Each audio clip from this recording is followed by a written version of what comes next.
That's fine. Oh, who goes live early? Early. All right. Today's Bagging and Boarding stream is brought to you by BCW. It's not off to a good start because I just opened the box and look, the packaging's all like split open and shit. Anyway, got someone waiting at the back. He pretty sure he's supposed to be at a concert, but he decided to give up the concert and hang out with us. Yeah, that's not true at all. Oh.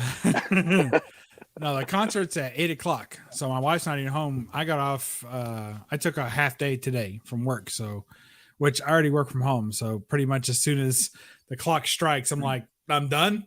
I switched to my other setup, and so now like my gaming / streaming setup. So anyway, she's on her way. She should be here in like 20 minutes. Then we're gonna eat. So I thought I'd come on and say hi to my two favorite Simons. Oh, we've got a special guest at the back. He's waiting. He's been waiting at the back for a little while. I don't know if people saw my Instagram story promoting this last night, but when I make promises, I come through with them. So please welcome to the Bagging and Boarding stream, Fat Russ. I'm Batman.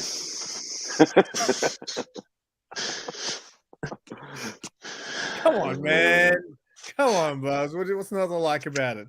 Did you see the story? There's a GIF that's like literally got Russ. I'm gonna show people. It was so funny when I saw it. I could not believe it. Look at this dude. It's Russ. It's Russ. Oh my gosh. Same costume.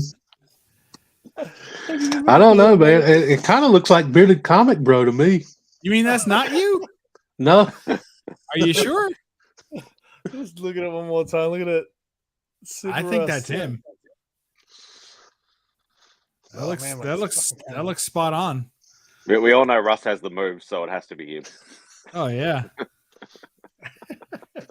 Mate, that costume's looking pretty crazy with the thickness of your beard now. Yeah, I know, man. Yeah. And did you move up to a 2-ply trash bag for the cape this year, or is that the same same 1-ply from last year? It came with the costume, man. Okay. This is a $49 setup from Party City. Oh wow. Party City, is that what it's called? Yeah. That's what I didn't know that those existed anymore, Russ. Right? Party City. But yeah, I heard I woke up this morning and heard about Kevin Conroy's passing. So I just thought for the stream. So you thought he'd audition for the next Batman. Yeah. And just so you all know, he's in Eastern time zone. So if he woke up this morning and heard about it, then that should be somewhere around 11 a.m., maybe 11:59. It was a little before noon when I woke up. But that's what I thought. Yeah. I was awake half the night on Old Wolf stream.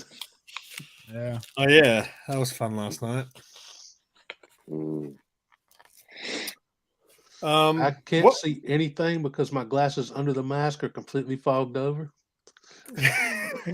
So if you don't wear your glasses under the mask, you can't see. Yeah, and if I wear them under the mask, I still can't see because everything fogs up. Maybe you should get a Daredevil costume instead then. Yeah, and not wear the glasses. Can't you wear the glasses over the mask? That would be more appropriate. You can put them over the mask. Then they won't fog up. I got no ears to hold them. Just put little holes in the side and slide it through. Hey, what brand bags and boards do you use, Bubs? I use any boards. I'm not particular about my boards. So you're not fussed about, but they all can be slightly different. They all can be slightly different, but the difference is so slight it doesn't bother me. Okay. And then for bags, they don't even make them anymore. Max Pro, Max Lights, they don't even exist anymore. But I bought them out before they went under, so I have like cases of it in the garage. So you're set for life. Yeah. So they're OPP bags. So. Yeah, because I just switched over to BCW now. I think I prefer them over the Ultra Pros. Yeah, Ultra Pros are pretty rough. Well, they're just too tight. So they like one time I got a bag, a bunch of them, and it's like the books were almost too tight. Like they struggled to get Yeah. it, and then the next batch I bought were fine. So Yeah. inconsistency is just odd. That's exactly what I meant. Yeah, I don't. They drive me crazy because they're always missized, either too small or too big, or and then if they're too big, sometimes they could wrinkle real easy and real fast. Simo, do you have trouble with wrinkled bags? No, they been freshly flushed out. All right, good deal. So no problem. He enjoys a good wrinkled bag, I guess. No problem with that. That's good. That's good. I appreciate that. Have you guys seen this book? Oh, No, it's a DC book, so who cares? yeah, it is a DC book, but it's the. I can read that. Yeah, there you can. Yeah. Do you want me to? Yes, please. It's the Warner Bros. Studio Tour Hollywood exclusive. Yeah. My brother bought it for me when he went to America. And literally, he gives it to me in a plastic bag. Like literally plastic bag with a bunch of stuff in there as well. That was good. I wonder how many. I reckon I've got 100 and. Oh, I don't know. I've got well over 100 books to bag and board, and some of them are like completely totaled now because they've just been sitting stacked on top of each other for so long. Yeah, you know that other brand I was telling you about. Beck and I found Ultra Guard. The boards are really good, but the bags not so much. It's really hard to find a good combo, one that has good bags and good boards. So yeah, because the problem was because I do everything in Silver Age. Me Doesn't too. matter whether it's doesn't matter what it is, and the problem is that I was literally like the boards were fine, but the bags like were extremely tight fit, and I was sitting there like trying to do this to try and get it in, and it just So I gave up. I gave the bags away and just kept the boards. Wow.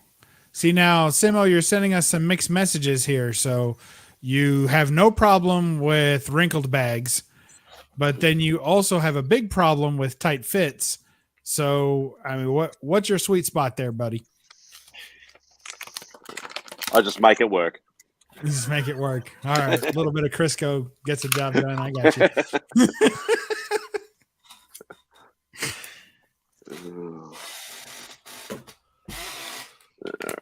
Russ, we should be bagging and boarding something. I've been out of bags and boards for half a year. Russ hasn't bought a comic for half a year. I got some old ones I need to rebag that the bags are like pretty rough in. My shop just isn't getting bags and boards, man. Yeah, I thought about ordering some on Amazon, but then you got the shipping cost, and that just and every time I order boards on Amazon, they come in dented in the corners. Yeah.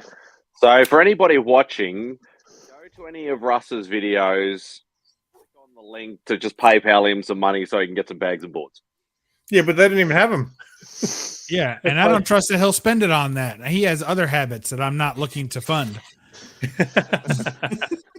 Right now, it'll probably all go toward bills, man. It's been a crazy couple months. You're referring to what Unruly is stated publicly? I'm sure of that, yeah. I'm convinced of it. Who else has that much Superman plastered on the wall from the 90s? He's got to be on something. Some telltale signs. I got to take these glasses off, man. I thought that's what you were doing when you stopped your camera a while ago. Take the mask off. You could be like unmasked Batman. Can you not tuck that between the earphones? That would Wouldn't they pinch it? Really stupid. No, man, that's rocking, mate. Look at that. That was good. Nerd Batman. Absolutely. The new Injustice gear piece. Oh, you know that's $10 or 50,000 credits, whichever you can get easier.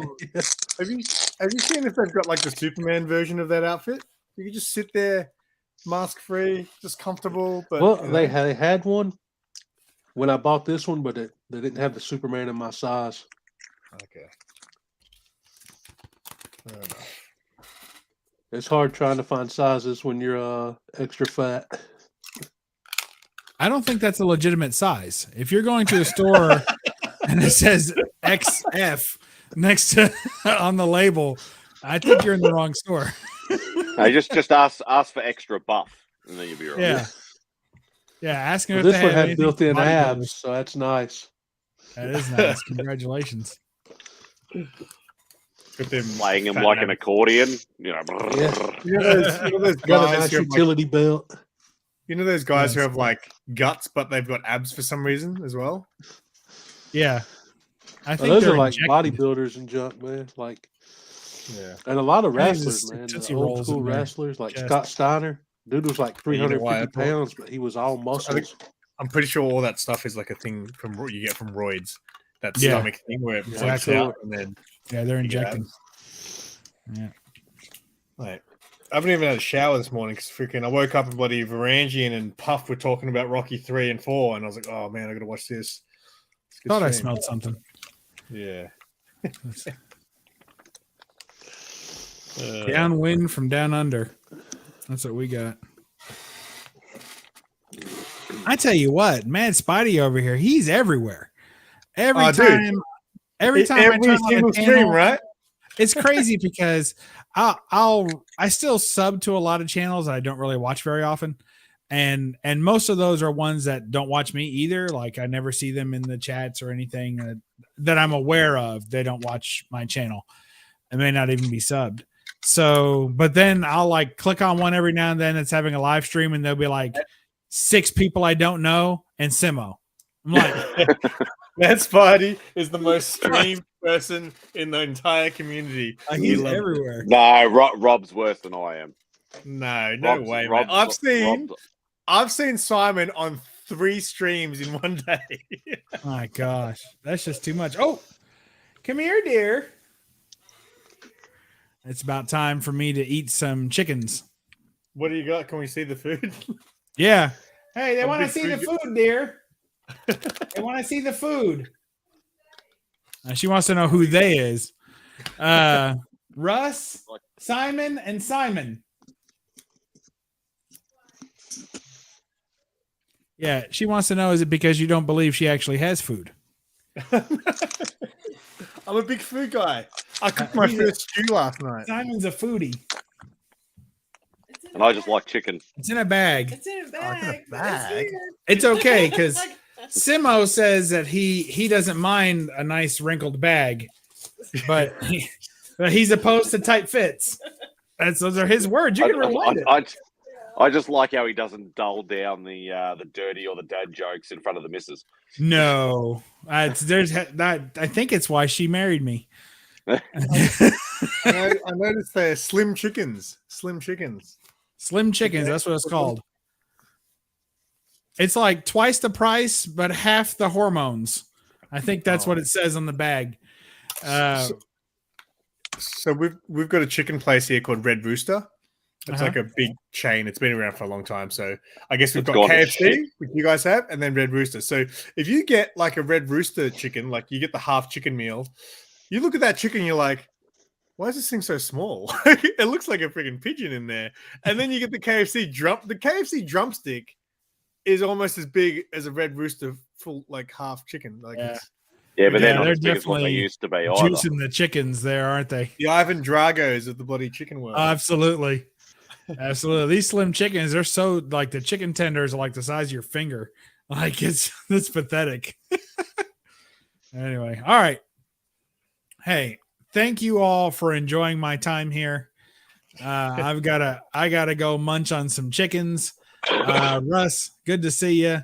Simon, good to see you. Simon, not as good to see you. I'll let you guys decide who's who, and we'll catch you all next week on the Wrinkled Bags and Tight Board show. Good night. Take Enjoy it your easy, slim bub. chickens, mate. There, mate. Oh, God. Yeah, I cooked my first stew last night. I took like over 3 hours, but I did it. I'm very proud of myself. And then I burnt my tongue as soon as I tried to taste it. Here's something very rare for me on a live stream. Actually holding non-Marvel, non-Spawn books. Holding a non-Marvel, me, and non-Spawn. That looks like. Wait, I'm trying to guess what that is. I was going to say Grim. Your headphones are actually kind of.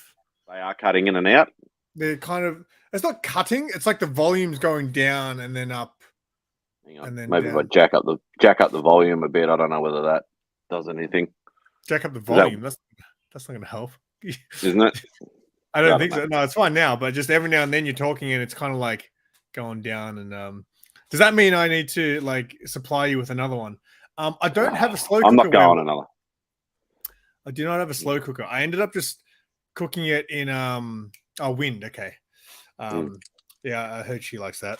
I want to get a slow cooker, but I ended up cooking it in the pot. So I was reading like the instructions on how to cook a stew, and it was so weird. Like it was like preheat the oven. I was like, okay, so I'm guessing you cook it in the oven, and then it said like put oil in and cook the steak. I was like, can you just put oil in a bloody tray? And then no, I don't cook with the oven all that much. So I ended up just cooking in a pot. But yeah, I feel like I should get a slow cooker because I wanted the meat to like fall apart, like a pulled pork sort of situation. But it didn't happen.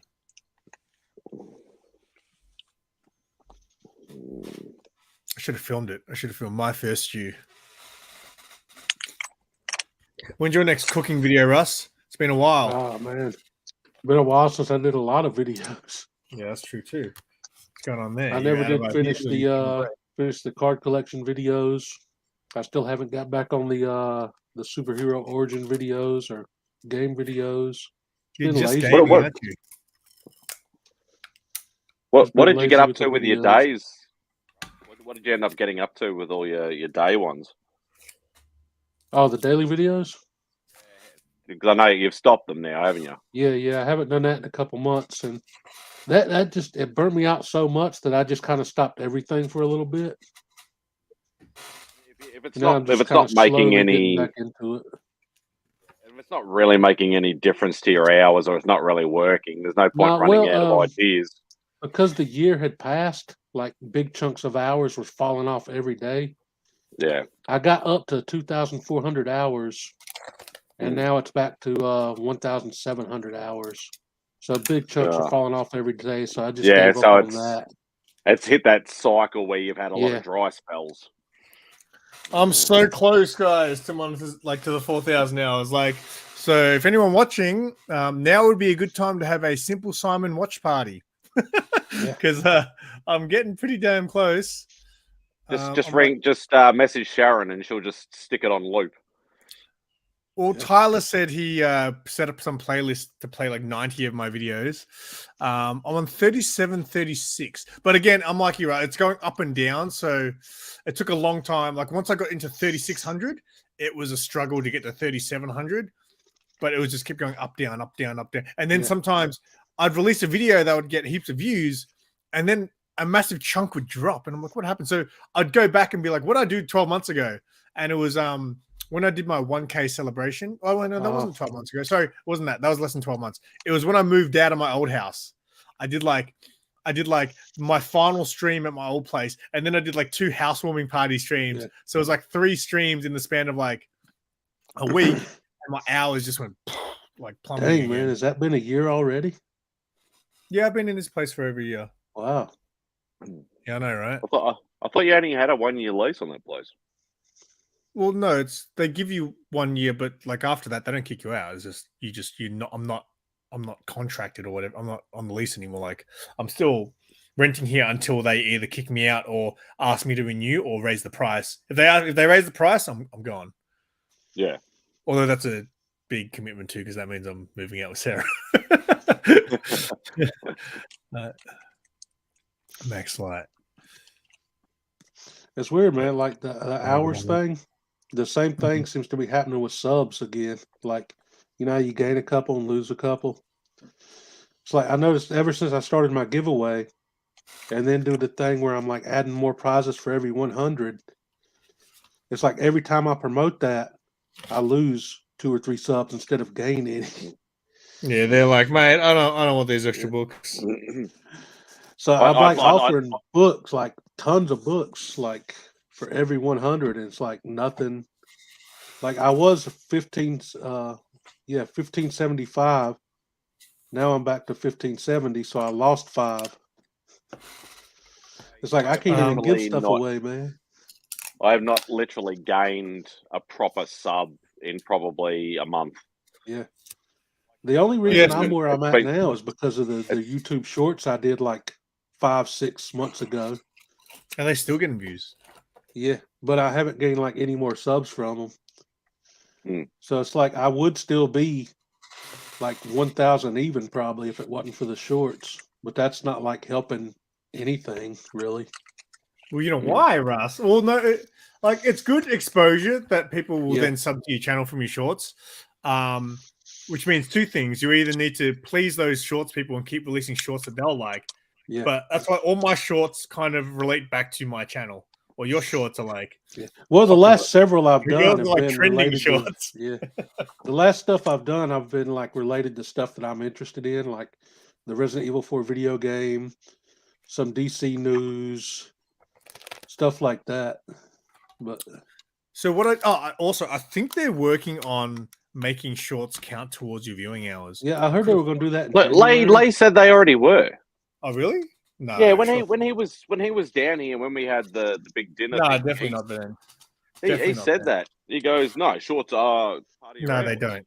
I heard they were going to start in January. They Yeah, I might heard- be I heard rolling it they're out gonna- slowly to different channels. I don't know. I heard they're going to change it because there's a lot of people who only do shorts. Yeah, But so what I do, they're not going to like. I doubt they're going to do back hours. It's probably going to be from that point on. Yeah, no so way, no it way. It's still like, won't- yeah. yeah, no. If they it'll did be- back they'll- hours, everybody be Yeah.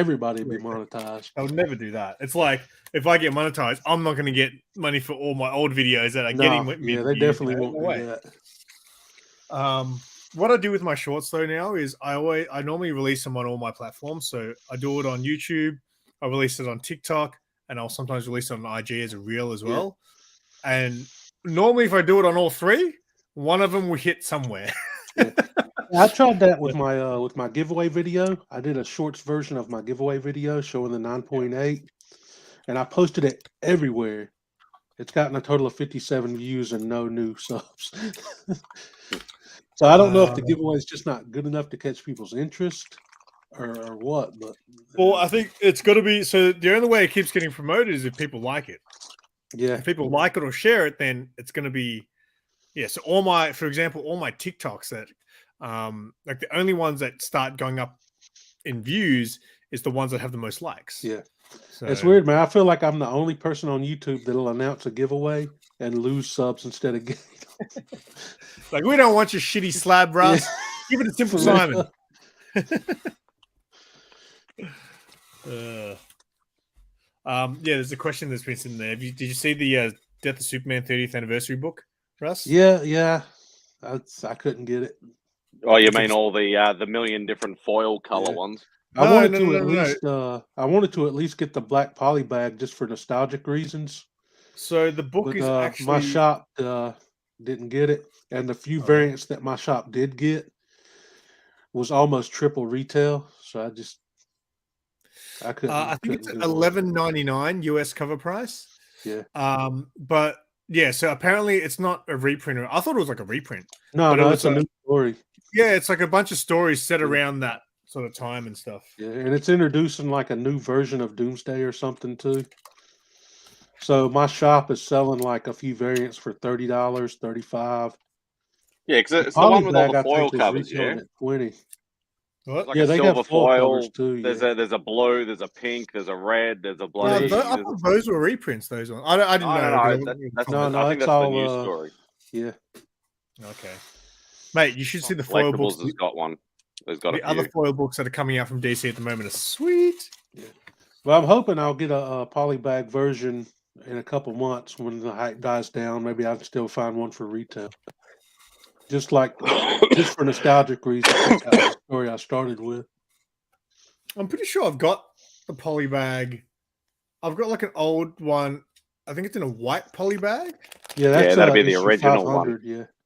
I bought that off. I think I bought it off Mark. Mark disagrees, but I'm pretty sure there was a guy that Mark bought a bunch of books off, and I was like, "Hey, I want that one." Yeah, I've And got it's still several copies of the originals, polybagged and non-polybagged. The only one I never got was the original platinum edition. That one's still like crazy prices, so I never got that one. I've got some other one which I think it must have been out of the poly bag because the poly bag had like the armband and stuff like that, right? Yeah. Yeah, so I've got one that's out of the bag as well that I bought ages ago. Yeah, but I've got several of the white bags and several of the black bag poly bags. White shadow. I can still see you.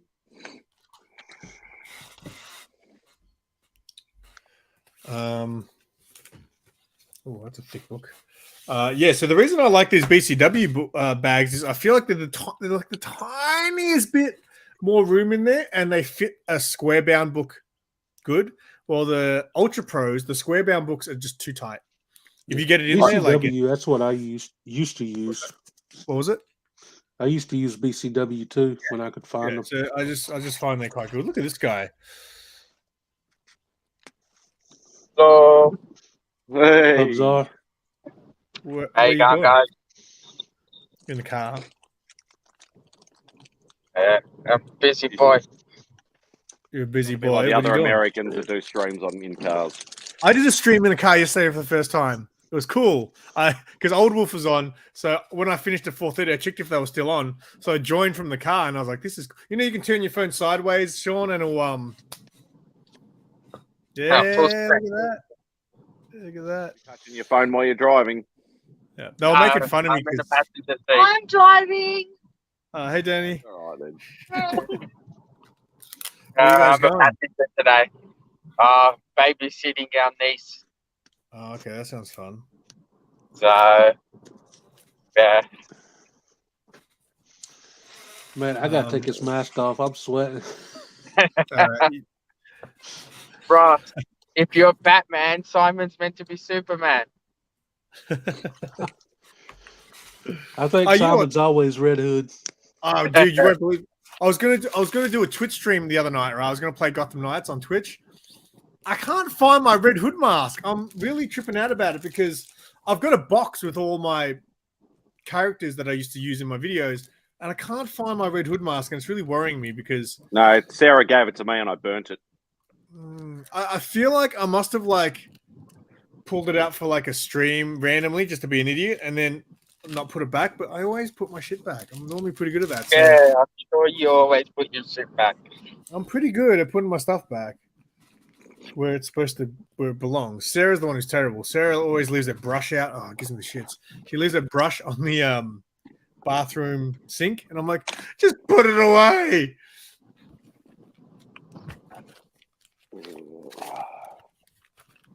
But yeah, I need that Red Hood mask because I when I used to do my Twitch streams, like I know it's been a long time, but I used to always wear a mask, and I was always like, no one knows what I look like.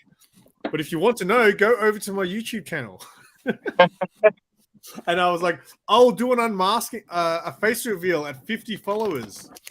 I'm actually close to 50 followers on it. I haven't even used it for over a year. I'm definitely not a clean freak. Chip,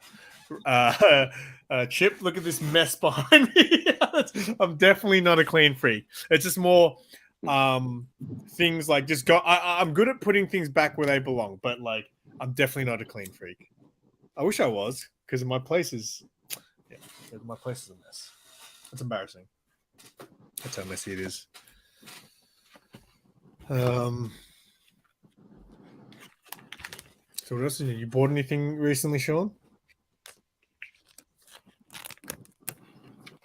Not really, besides the shoes showed you last time.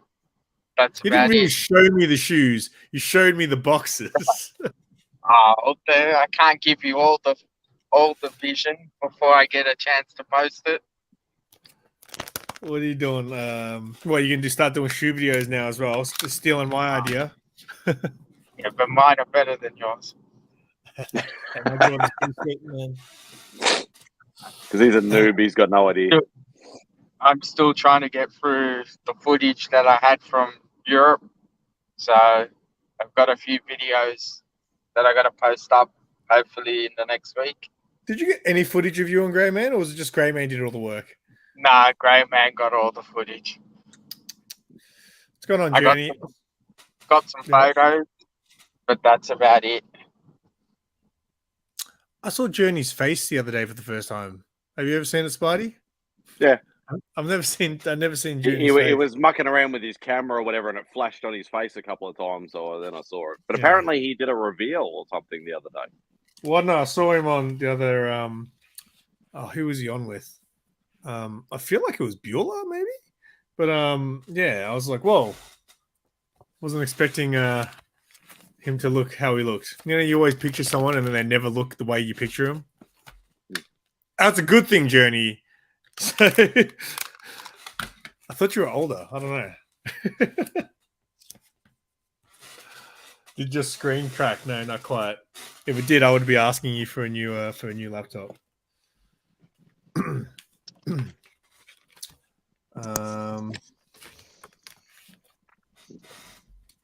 Did you went to Big City the other day, didn't you, Spidey? Yeah, we went last weekend. Did you I could only pick up about a quarter of what was there for me. Maybe you need to stop on the new releases. I as well. I do. I need to focus on what I really need to go for. Well, like, why don't you just get Spider-Man so you can continue your amazing Spider-Man run? But I don't think you need all of them. Oh, dude, did you see? Speaking of stuff you don't need, did you see?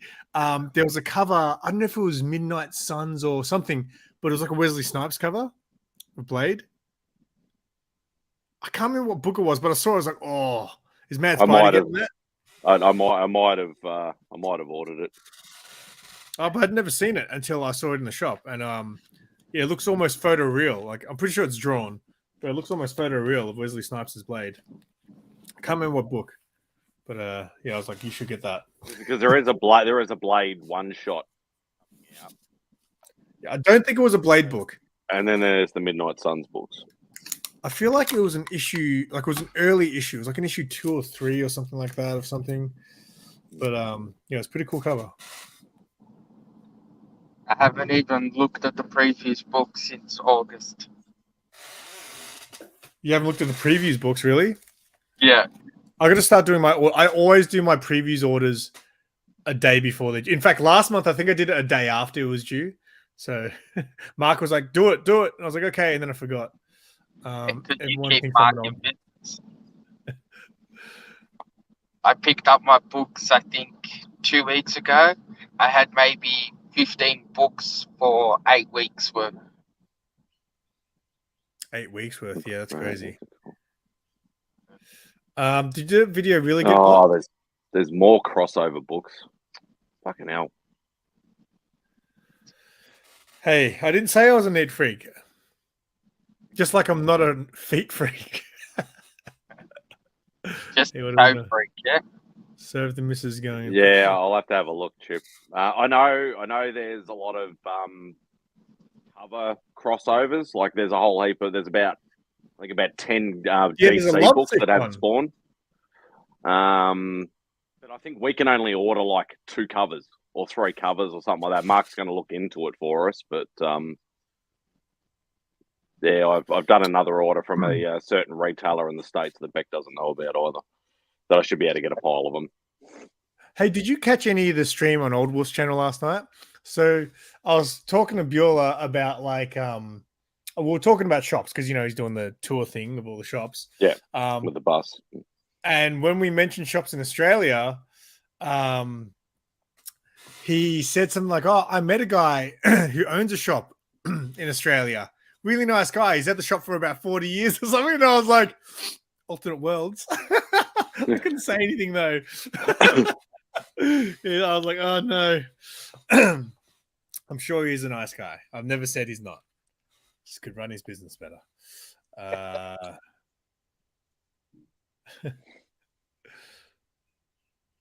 Really? Why do you get copyright strikes? I've had a lot of copyright. What's the other one? Claims. I get a lot of copyright claims, but I've never had a strike. I think Super Russ got a strike recently. Got his first strike. I've never had any of them. That's because you don't. Well, that's because bloody Mad Spider uses the one music in every single one of his videos. I change it up. Well, I've changed. So what I found is like, so some of those. So how I get my music is I go on YouTube, and I find ones that aren't copyright, but sometimes they still get copyright claim for some reason, even though they're. So then I found some guy who does no copyright music, and he actually explains the whole no copyright thing. So none of his songs have ever flagged. So I just use music from that guy's website now. But So I'm gonna have to get you to give me some lessons, Simon. oh yeah, did you see? I started doing a randomly one night. Just started doing thumbnails with Sean as well. Oh god, another one. No, it's because it was like I was looking. He did that video recently where he was showing off his stuff that he picked up from the Scotland Comic Con, and it was, and he did this awesome shot where he opened up the Transformers book, and as soon as I saw that shot, I was like, that is a thumbnail. So I just made that thumbnail, and then I looked at his page. It's like he did what you used to do, or what you still kind of do, where he just uses the generic YouTube one. So I just screen capped that, and then it was like remember when I did all yours, Spidey, and like all of a sudden you upgrade it, and I was like, man, how much better does your page just look when it's just got a little bit of? Yeah, I still need to learn. I can stuff teach and you, things like that. dude. Because I'm not fussed about the thumbnails as much. It's just just doing something different and shit like that a little bit. But I don't know. I haven't really thought about it too much. Well, at the moment, I'm trying to keep yours looking the same. Same with so you've got your fonts that I use for you, so they're not the same as mine. And then I've chosen a different font for him too. I did notice the not the last thumbnail, but the two before you got slack. What I do? The statue one, you forgot the Bowen Designs. Oh, did I? Why didn't I get yelled at? And it was probably too late, and I could be fucked. The other one was the art. You didn't blur out the art in the last one either. Yeah, but that's because you had more than one. Paper. You had more than one. Red paper, you couldn't really see it too much anyway. You couldn't see it, but you also had more than one. I only blur it out if you've only got one artwork because you don't want them to see it, right? You don't want everyone to get the picture before you get the video. Yeah, because then they've seen it. That's why I didn't put. I was thinking that. And I'm like, maybe it might be better just to blur them all out on the thumbnail, because then it makes people want to watch instead of going, okay, I've already seen the picture. You can tell me I'm not doing my job correctly, and I'll fix it. It takes me 2 seconds. Like, so he'll like sometimes. So now he doesn't message me anymore. I just get the notifications and I make him the thumbnail. But sometimes I don't see the notifications because I have a life sometimes. And then he'll message me and say, "Hey man, thumbnail," and then like it's done like within like 3 minutes sometimes, and I've got that thumbnail done for him. It's pretty easy. I gotta get to it, but I just got a camera, so I've been playing with that, trying to work it out. Oh wait, was it that Sony camera? I got a Sony V1 ZV1. Nice. And now I got a mic as well, so hopefully can do some better interviews. What mic did you get? It's a JB one. It's not the Rode one, it's the other one. Wait, but Joby? Is it Joby? Yeah.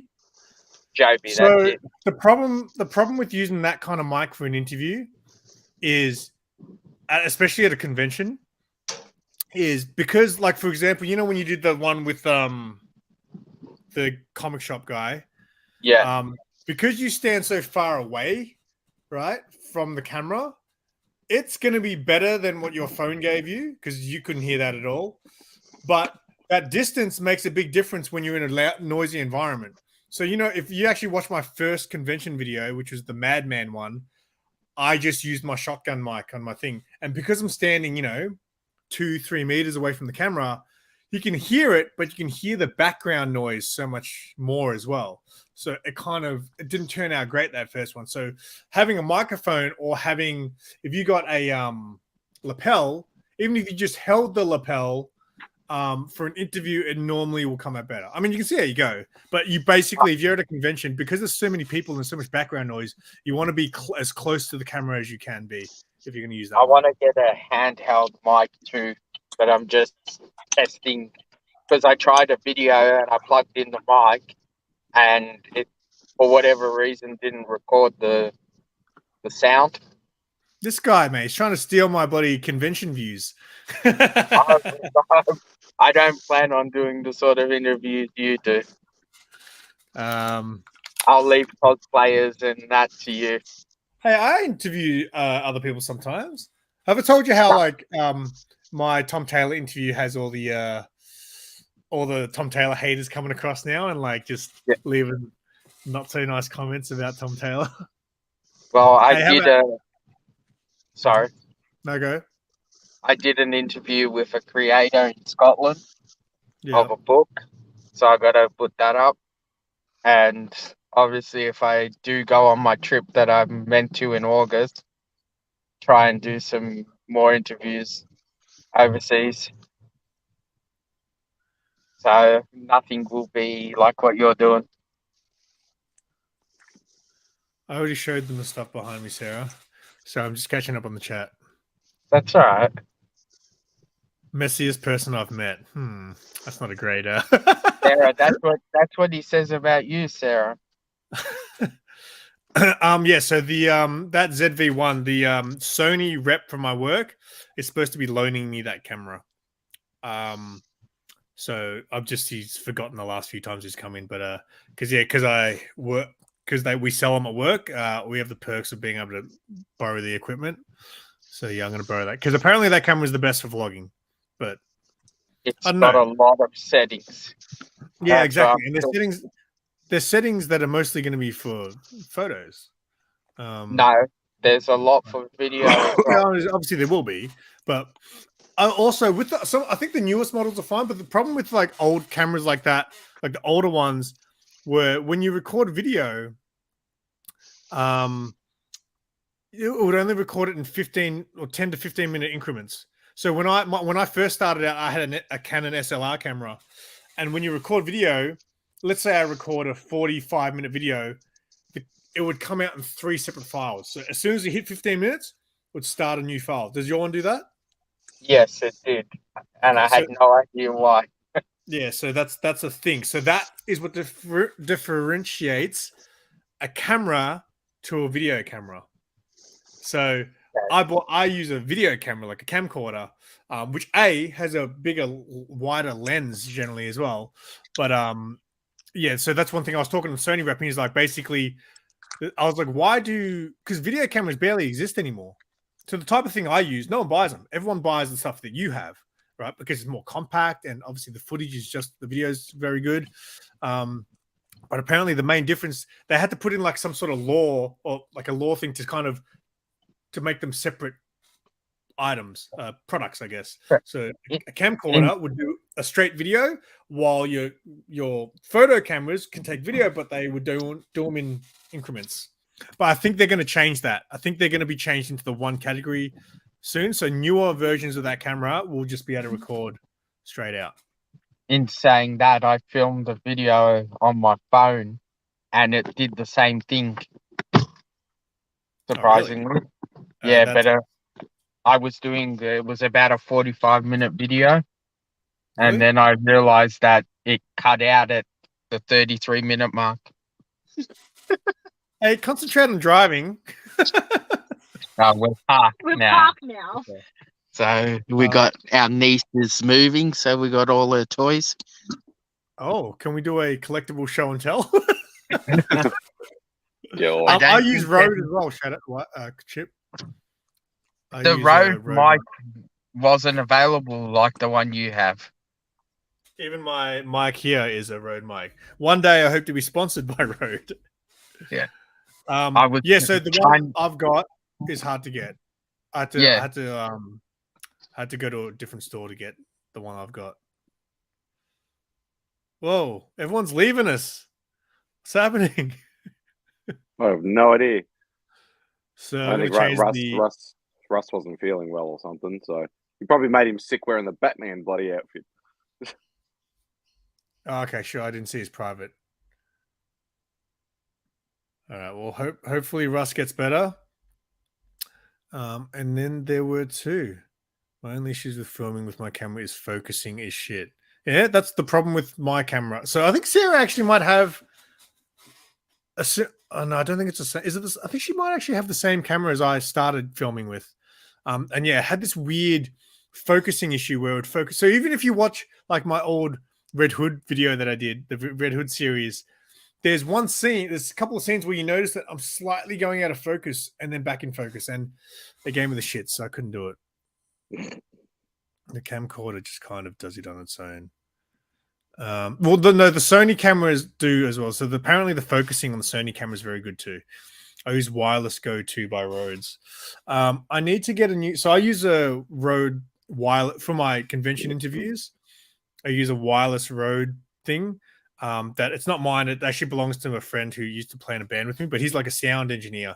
So he lent it to me years ago and I've still got it. But I feel like I need to update that thing too, because like the cable on it, I don't know if the headphone jack is starting to get a little bit loose. So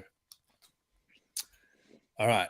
Should I just drop a link in the chat if anyone wants to jump in? Maybe we'll do that. There's only two of us now.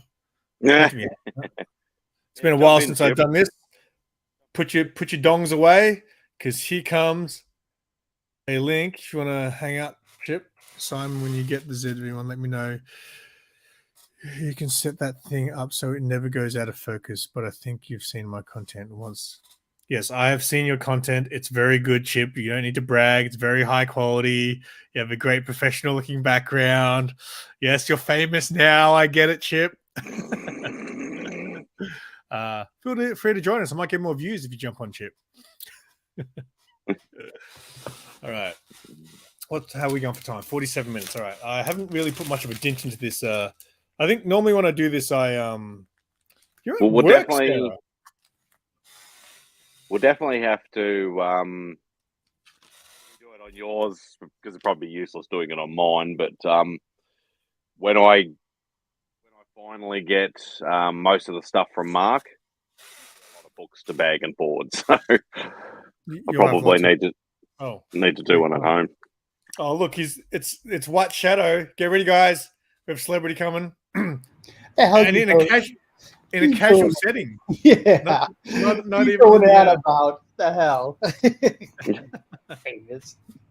What's going on, guys? Oh, mate, just bagging and boarding some books and talking about. It is kind of a casual setting. I got to turn the damn lights up. What time is it? Right now it's 5:18. Oh wait, no, it's earlier for you guys, isn't it? That's right. Because But it is night. It is night. I mean, it's dark out now. Wait, who else does the Hangout stream today? Is it Remy? No, that's tomorrow. Tomorrow, okay. Saturday. Well, tomorrow for us, should I say? It's tomorrow for us too. Oh, okay. I can never work it out. It's bloody Saturday or Sunday for you. Savings really screwed me up. It's like what I said last night. It's like because during normal time, no daylight saving, Mark's stream happens for us 9:30 on a Friday night. Yeah. And then when we get daylight savings, it goes to 10:30. Now that you guys have got daylight savings, it's now 11:30. It's just. I was literally sort of sitting there doing this. Yeah. Yeah, I was saying that yesterday. Like, it's like throughout the year, there's like 3 different times. Like, so obviously when daylight savings happens for us, we get it first. So I was like, now I've got to rework what time I stream with Russ and all that sort of stuff. And then you guys get it. And it's like, now I've got to change it again. Mm-hmm. And then we'll change back. And it'll be like, now I need to change it again. It's a nightmare. Yeah. It's one thing I hate. Daylight savings, man. It drives me up a wall. Yeah, Good these when are you're the younger DC. because you can hang out for longer, and more light. But when you Mm, get older, you don't really give a shit. yeah, exactly. Yeah. These are the DC foil covers that are coming out there. Sweet. Trying to get back to the 90s. I have that, and that's why I have that one in the silver of the Batman 129 like Yeah. that. I was like, if I don't want to buy both, just because like I didn't order them or anything. I was like, man, I think the Batman cover looked cooler, but I Yeah. just thought the color scheme on this one was nicer. So I agree with you 100%. I felt the color scheme on that was very clean and looked nice, but I'm not a big fan of the face. It kind of looks like Nicolas Cage. yeah, it does a little bit, eh? It does. Yeah, they don't have daylight savings in Perth. That is weird. It's weird that some places just have daylight savings and other places don't. It's like I thought it was only Yeah. Queensland that didn't do it. Phoenix doesn't do it. Arizona, they don't do it either. They don't have daylight savings. who makes up that? Like, is it like did they ever do it? And then one day they're like, you know what? This is stupid. We ain't doing that shit. Yeah, I think we're actually supposed to rule it. I think there's like some sort of government thing that they're going to be getting rid of it. I don't know.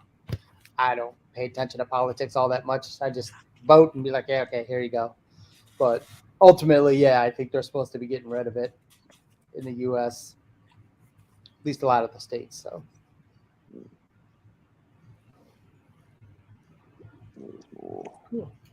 Yeah, I could say the advantages, but big advantages when Noise. you're farmers. When you're farming and you got to get things done by certain times in order to get grains out and ship and all this and that. Yeah, then I could see it. But now it's like, tell you what, it hasn't annoyed me as much as when I've become a YouTuber and noticing all the time differences.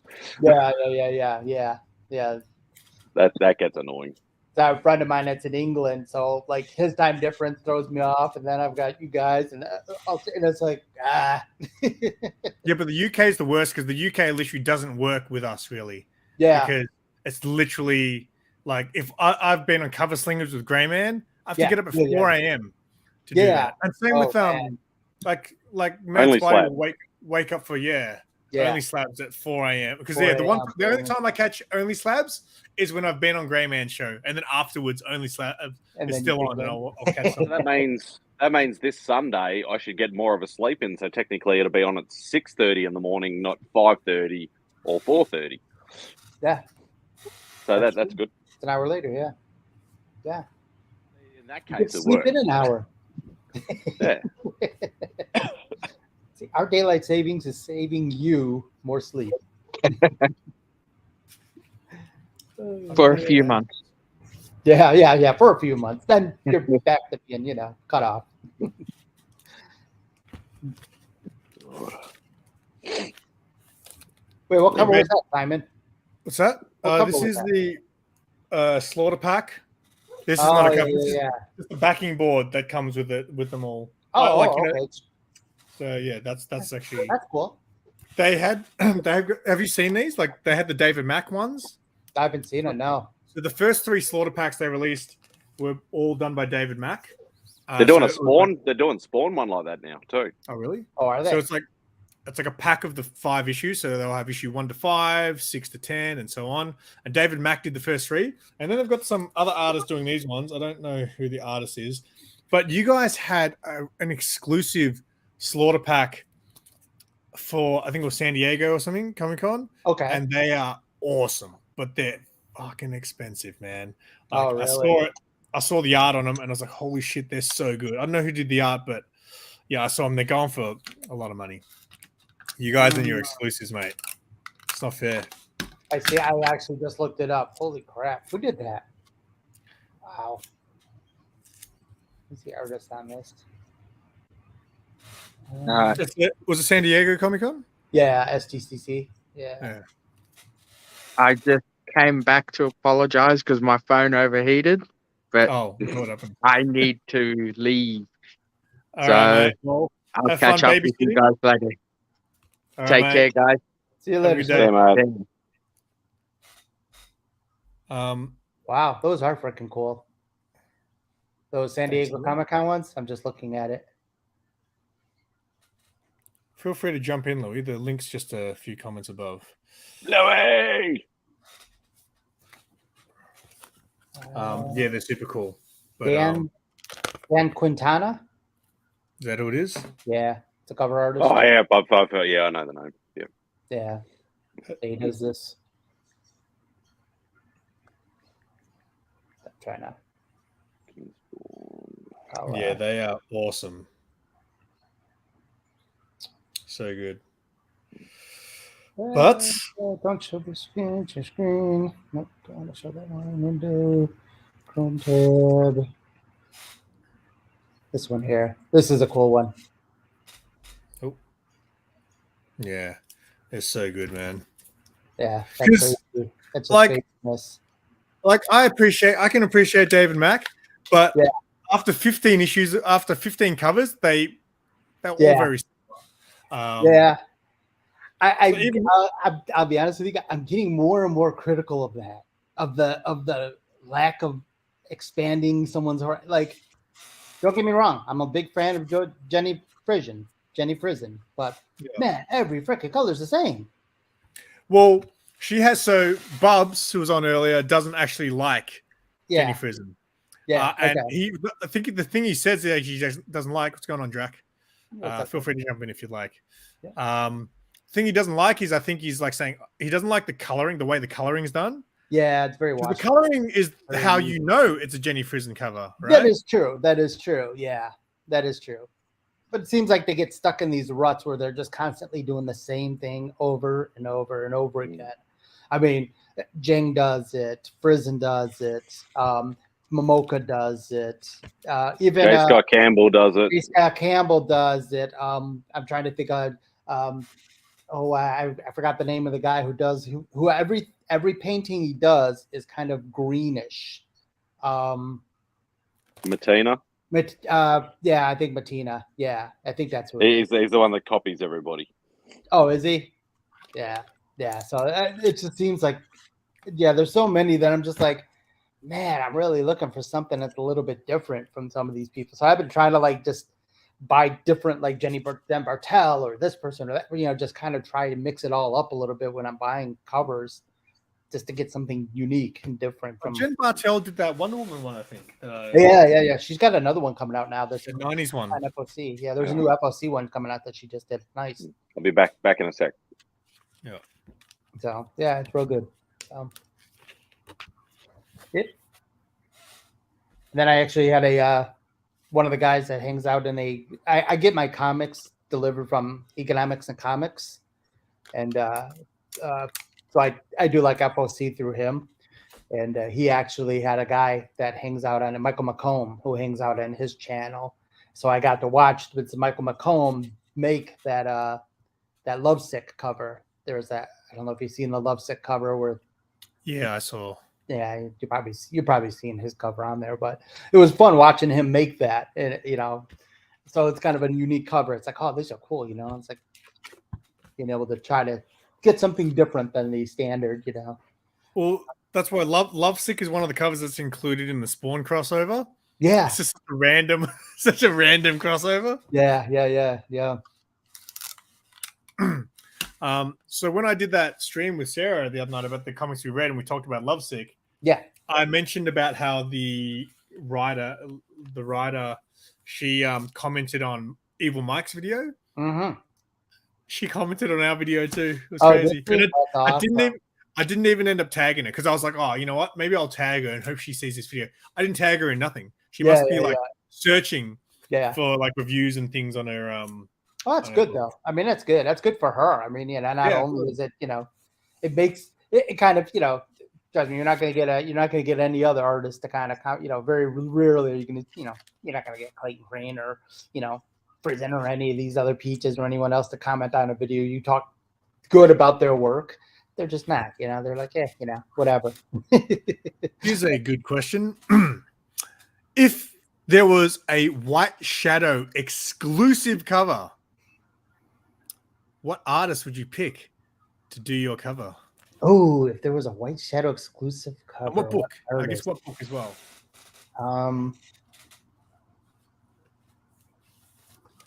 Alex Ross. Oh, okay. I'd have to go Ross. I like his style. Even though I do have problems with him too, but And what book would you get him to do? What would the exclusive book be? I'd have to go Daredevil for him. Yeah. Yeah, I've Yeah. got that Daredevil. The Was it Timeless? Yeah. Yeah, the Timeless variant one. Yeah, those are cool. Yeah, I was just looking at that downstairs actually.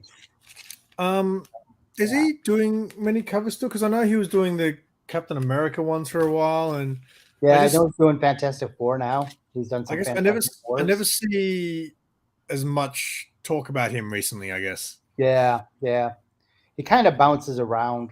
Does it in big batches, it seems.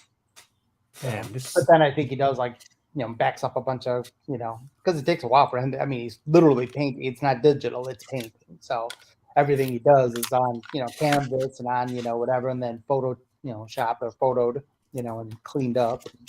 Oh, here we go. We got some people giving us their. Yeah. There you go.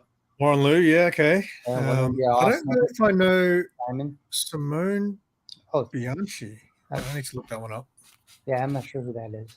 Simone Bianchi. You know what? My nightmare was always if I ever had to date a girl called Simone, that was always like a a fear of mine. Simone and Simon. I read it as Simon. Oh yeah. That's Simone. Very good. Very good. Oh, wait a sec. Simone is a guy. What? Yeah. What are you talking about? Simone Bianchi. Yeah. Yeah, it's Simone. Oh. He's a guy. Yeah. Sorry. Italian famous artist. He is absolutely awesome. Yeah. That is criminal. I'm sorry. I'm a noob. Chip, what's your excuse, Chip? I'm newer than you are. What are you talking about? You know what the funny thing is, though, Simon? Like, obviously you know who. Well, nobody else will know, but you know who Colin is. Obviously, my connection with Silver K. He actually thought it was a female as well until I corrected him. Elvira. Oh, Freddie homage. How good's that? That's cool. Although this book has been sitting in this pile for so long, it's got a nasty spine roll on it. Like, it's really bad. Yeah. I agree with Werewolf. Joshua Middleton. Yes, Middleton's a good one. He's still one of my favorite covers that I've ever seen with the back row he did. That white one, that back row where it's just a side profile of her face. Oh, okay. I thought you meant. So I recently picked up the Batgirl, the half skull one. Oh yeah. I recently just picked that one up. Yeah. I remember when Jeff did that one. That was awesome. Ricardo Federici, that artist I know. Yeah, he's awesome as well. I can't think of what he's done. Because he does painted covers as well. He doesn't. Yeah. He's not a digital guy. Yeah. It's a lot of the Italian guys. Yeah, like Federici, Bianchi, Dell'Otto. Yeah. Even Perillo. Yeah, Perillo. Yeah. Even some of the lesser known guys like Santucci and stuff like that. Like they all do awesome art, and it's all like none of it's digital, like, except for obviously the copy artist, but he's another Italian. But so if I was going to get an exclusive, it would depend what book, I guess. If I'm going Lickworthy artists, I'd have to go with some Carla Cohen. Oh, there you go. Definitely. But I don't know. I don't know what book I'd want to do. Perillo's got a really good Red Hood cover. Have you seen that? That's actually my Red Hood. Is that the one where he's got the skull for a face? Yes. Yeah. Very good. Very good. Me knowing the DC book. Very good. I have a Perillo. I got a Perillo drawing or a painting. Not a painting, but a print that he signed. I'll show you. I've got a book that Perillo signed. It came with my Carla Cohen mystery box. Oh, did it? Yeah, I was pretty stoked I'm showing you on from my laptop here, so pardon the craziness. You see it? Yeah, that's awesome. That's a cover. Yeah, so I had that one got done and signed. Well, not done, but I bought it signed, shall we say? Lee, when he came and visited, he brought me a Perillo art book, and it also was signed by him on the inside. Oh, that's cool. That's very cool. Yeah, he's good. I like him. Do you follow him on Instagram? He was doing like a commission for someone, and it was like this giant painting. I'm talking like bigger than movie posters. Like, Oh yeah, I saw on that. my shelf. It was crazy. I was like, man, how much would that have cost? I want to know. Dropping food out of the fridge, trying to grab a beer. Look at Chip with the Foo Fighters t-shirt on.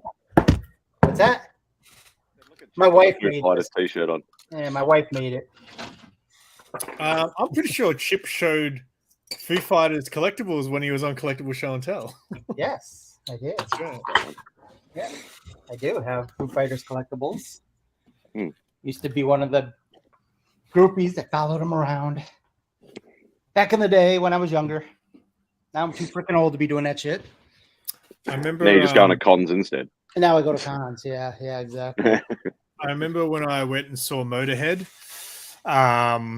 and Foo Fighters were playing in the stadium across from where I was seeing Motorhead, and apparently, someone I know who was at the Foo Fighters concert was saying that Dave Grohl, because he's a big Motorhead fan, was like, thanks for coming out tonight, guys, but if I were you guys, I would have gone across the road and seen Motorhead.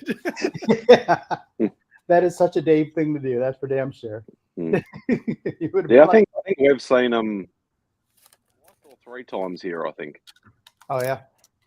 You go to concerts? I not many, but I've been to a few concerts. Yeah.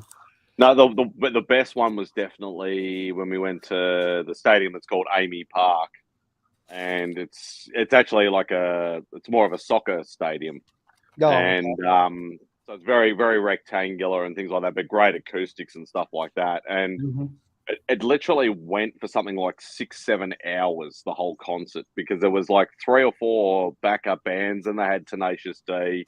And then Foo Fighters came on, and Foo Fighters did like 4 encores. Oh, that's awesome. So yeah, like because I think we got there at like 4 or 5 o'clock in the afternoon. I think we got home at like 2 or 3 in the morning. Wow. It was like, and it was only like half an hour, 40-minute drive away from the stadium. So like we were there for like something like 6 hours or something like that. It was awesome. Definitely worth the money. My first YouTube video was a Foo Fighters concert video. I have no idea if it's even out there on the web still. I was just wondering about that. If it's been pulled down. It's not even like on this channel. It was like on my, like on your channel, the Chip Getler channel, right? That's what I used to upload to my my regular channel was like under my name. I would just upload concert videos. Yeah. Had some Alice Cooper on there, had like a Motley Crue video on there, some Kiss. This is like before I even knew what YouTube really was. It's pretty funny. Yeah. I mean, man, I wonder. Now I'm curious as to where it's at. I'm gonna find this. So, if what you and Russ were saying, I might need to start doing some shorts in January. Yeah, well, like Russ did one that literally went viral. Like he did one on the Johnny Depp Amber Heard thing, and it literally when you talk viral, like when I say viral for me, it's like it got 2,000 views, but like viral. Like he had a shorts that went like crazy, like 100,000 or something like that views. Yeah. Yeah. So what I've noticed now is because when I first started doing shorts, it's like you'd post it, and there would YouTube would give you a window. Like it was like after a few hours, I'd be like, "Why is no one watching this?" And all of a sudden, it would just get like hundreds of views in the span of like an hour to an hour and a half. And I think it was based on how many people gave you a like. It would just keep going. So the only ones I ever went that always was successful was anything with Harley Quinn. Always go off, right? So I had one which is like my top 5 Harley covers, and that just went crazy. But Sean actually, I noticed while he was in Europe, he did a few shorts on like comic shops in Europe, some shoe store, and they went crazy as well. But now what I've noticed is like the other day I posted one about my cat. You know the Halloween one with my cat going to the skull. Yeah, I posted that on YouTube, and I literally posted it. Went to bed like 20 minutes later, and I looked at the thing, and it was like on 800 views in that first 20 minutes. I was like, whoa, that's never happened. And then I literally just kept I kept refreshing it, and every refresh, it just kept going up and up and up until it got to 1,000 in the first like 25 minutes. And I was like, So oh, in this other one's words, pretty you're good. going to be doing this. You're going to be doing your live streams with Junjun instead of Sarah now. Yeah. I was thinking I should make more content and mix up. So I've got my Grogu thing. I was thinking about trying to do some shorts with my cat and Grogu interacting. Oh yeah, that'd be funny. But but the thing is, the next morning I woke up and it was still only it only got promoted, I think, for about an hour and a half, and then just stopped. So Yeah. I thought by the next morning I was going to wake up on like 8,000 views, but I woke up and it was like on 1,100, and I was like, oh, it didn't really go much further after I went to bed. So I think if people you know what's funny? Our video with the Halo cracking still comes up in my feed occasionally. Like, when you first click on the YouTube or whatever, because you watch my videos. Because you watch one of your videos that comes up all the time is some of your convention. Yeah, there's a couple if you watch someone's videos, if you go to the home feed, they'll come up, and they'll come up with some of their older videos sometimes as well. Yeah, so what comes up? I normally watch my subscription tab, but lately I actually go more from my homepage. I haven't been watching as much comic book content as I used to anymore. It's hard to keep up. There's too many channels. There's far too many channels. So it's kind of like I want to watch all these, but since I don't have time, I'll just watch none. If you have a 5 to 10 minute video, I can sometimes squeeze it in. But it sucks when there's videos I want to watch, but they might be like an hour stream or something like that. It's like, man, I just don't have an hour to sit here and Well, that's like when I'm out doing deliveries and stuff like that during the day. Yeah. If I do the delivery and then I'll stop and go, okay, look, I'll have a smoke before I take off. I'll quickly jump into it, and if somebody's got as you said, like a 5-minute video or something like that, I'll just sit there and watch it while I have a smoke, and then I'll drive off and keep going, sort of thing. When I was doing deliveries in lockdown, it was the best because all I did was listen to podcasts, or if there was a stream that I wanted, I just have it streaming in the car because I was just driving all day. That was the best. Yeah. I do that quite often. It'll be like I jumped on a stream earlier, or not a stream, but a video earlier today. It was like an hour and a half unboxing video of showing off all those toys and collectibles and stuff like that. But it was an hour and a half. I'm like, hey, I don't have time to be sitting there physically watching. But I was like, all right, let me put it on in the background, and I can continue working and just listen to it, and then occasionally look over at the the monitor. I had it on there, but I physically know exactly everything he was showing. I was like, yeah. So on occasion, I'll do that where I'll just let it roll in the background and make a comment at the end or something like that if something jumps out at me. Yeah, so that's one thing I need to get better at, is because I'll always, if I watch a video, I'll always hit the like button, but I'm not always write comments because I'm usually in between everything. Yeah. That's like I used to comment on Simon's videos every time, but now I'm only if you got the first comment, you would comment. That's so.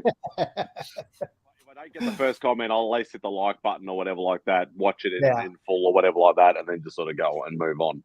Yeah. Here's the thing, and if any YouTubers are watching, not enough of you guys hit the like button even, because I'm like, most of the people that are watching your videos are, usually people in the community, and I just feel like it's pretty standard to just hit the like button as soon as the video starts before you watched it, right? I do. I just feel like if you look at the views, and look, maybe there's other people watching videos too, but I'm just saying, I feel like community members grow together, right? Should be hitting that like straight away, and I feel like the ratio of likes to views, doesn't quite match that. And also the comments, I didn't realize how many people didn't comment, because I'll be hanging out with someone and they'll be like, oh yeah, I saw that video you did of da-da-da-da, and I'm like, why'd you let me know you stopped by, man? No, I'm the same way. I mean, I do that to you guys probably as well, but I try to at least a little comment, But on a rare occasion, I won't have time. If I don't finish the video, sometimes I need to head out, and I'm like, oh, I sometimes will forget to leave the comment, but it's very rare. Sometimes I'll jump in on live streams and I don't say anything because I know I'm not going to be there that long. So I just kind of watch, just lurk. That's why I always write quick hello or quick hello boys or something like that. Especially when I'm at work. Or out on the road like that. I don't have time to be sitting there, going, hey to everybody and all that sort of stuff. Because as soon as I write that, I'm pretty much out straight away. But then you sort of see the comments going, oh, hey Spidey, hello Spidey, or whatever like that, straight after you've written that quick hello. Gone. Yeah. I always feel like I have a need to, if someone comments on my thing, I have to totally try to like totally engage with them and oh hey, thanks for watching my video. It's really cool of you and which is nice, I guess, but sometimes it's like, man, I just don't have time to get that detail. Well, that's why I always do my replies all at once. So I don't go do them as they come through. I sit there and I'll dedicate 20 minutes or something before I go to bed to actually reply to all of them. I need to do that because like as soon as the reply comes in, as soon as I get notification that something pops in, I'm just like, oh, I'll click on it and I'll go over and I'll make my reply back to them and then go on with the rest of my day. And then another one comes in. Oh, let me go over. I noticed Mark does that a lot. He'll like, just hit the like buttons or whatever on some of your comments. Yeah. But like, I got one. I was yesterday or the day before that he liked something that I'd commented on like 9 months ago. Yeah, I've done that as well. Where I didn't realize that sometimes, like early on, I didn't realize that sometimes, like if I make like hashtags used to always get flagged as being held for review.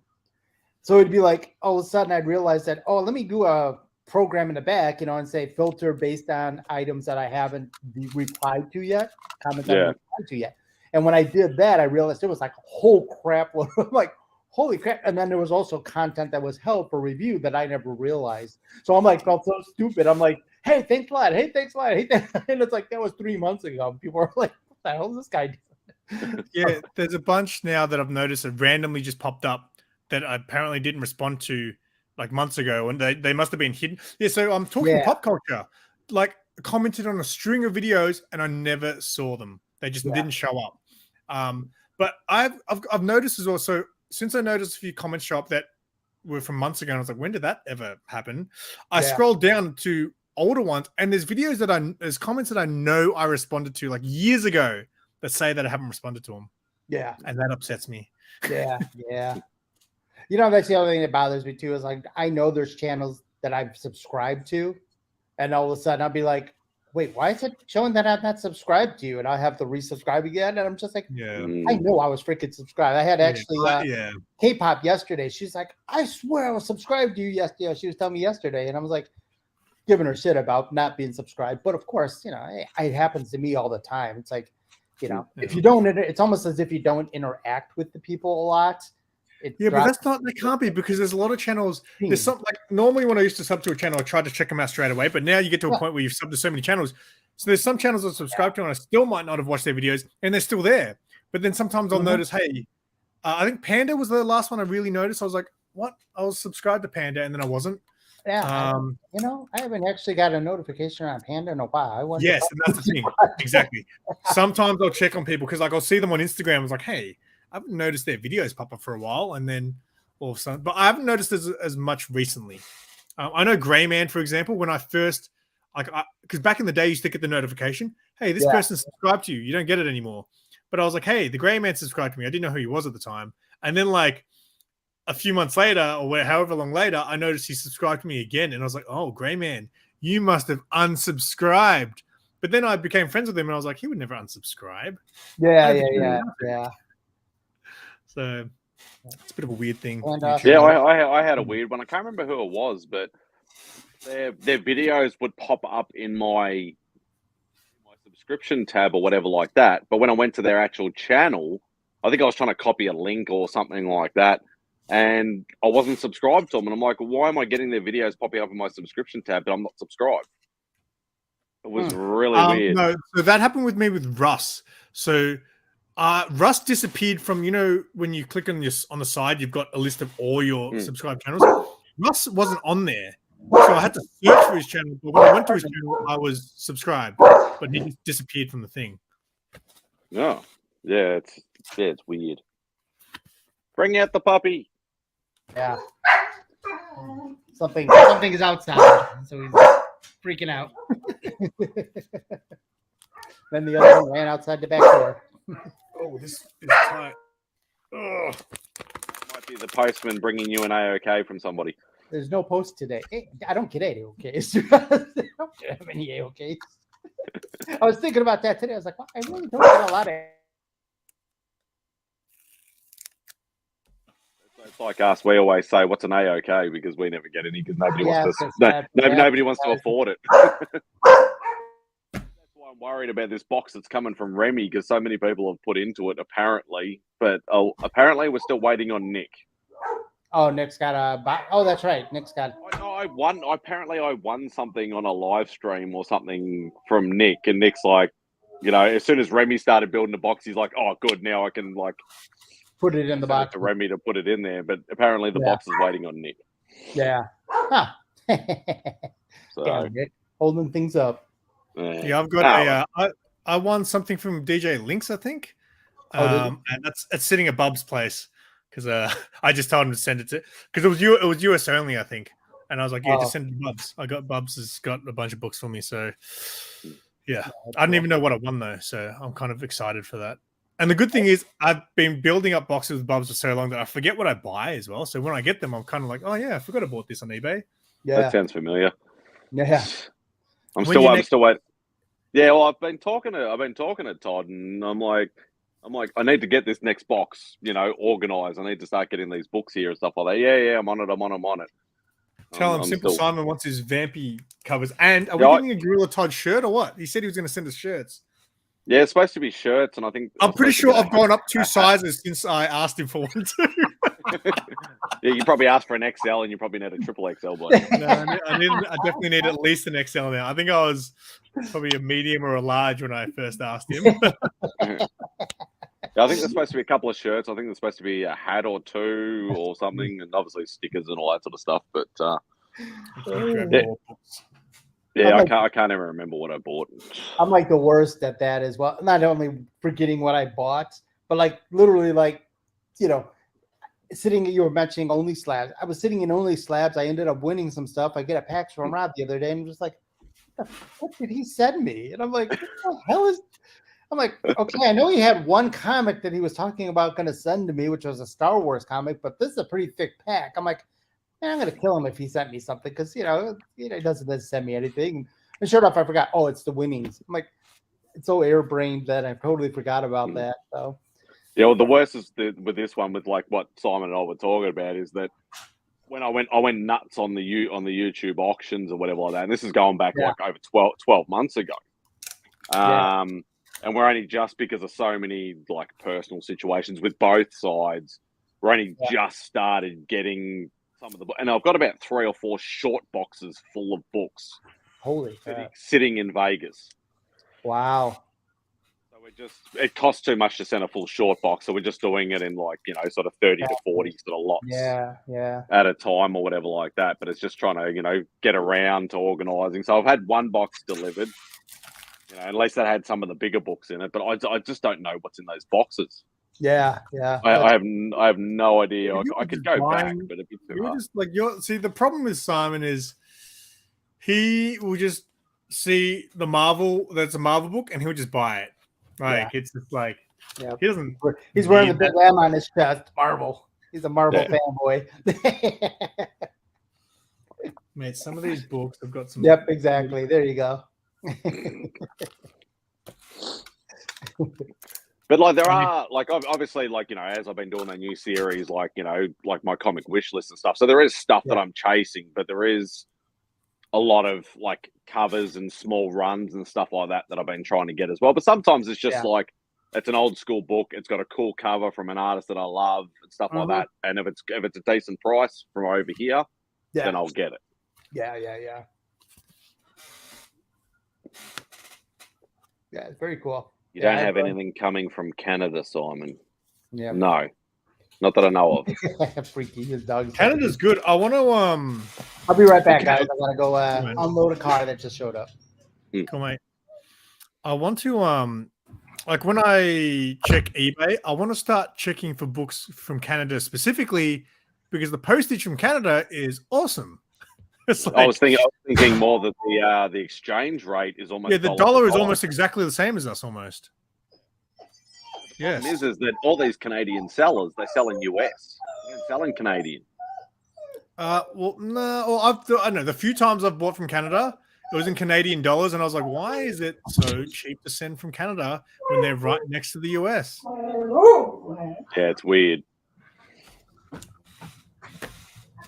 It's like as you said, with UK as well. I remember when I used to hunting, movies on DVD and stuff like that had never been released here. Back in the day, I would would literally always look for UK because back then they were on PAL as well. Until I got all multi-region stuff, but they were on PAL as well. And yeah, just the postage was like, $5, $10 Australian just to send a couple of DVDs over here, and it's like this dirt cheap. I don't think they can, and they're Australian. They're both Australian. Do you want to hang, Brian? I've been dropping links, and no one's been biting on my links. Let's see if we can get someone to take the bait. Yeah,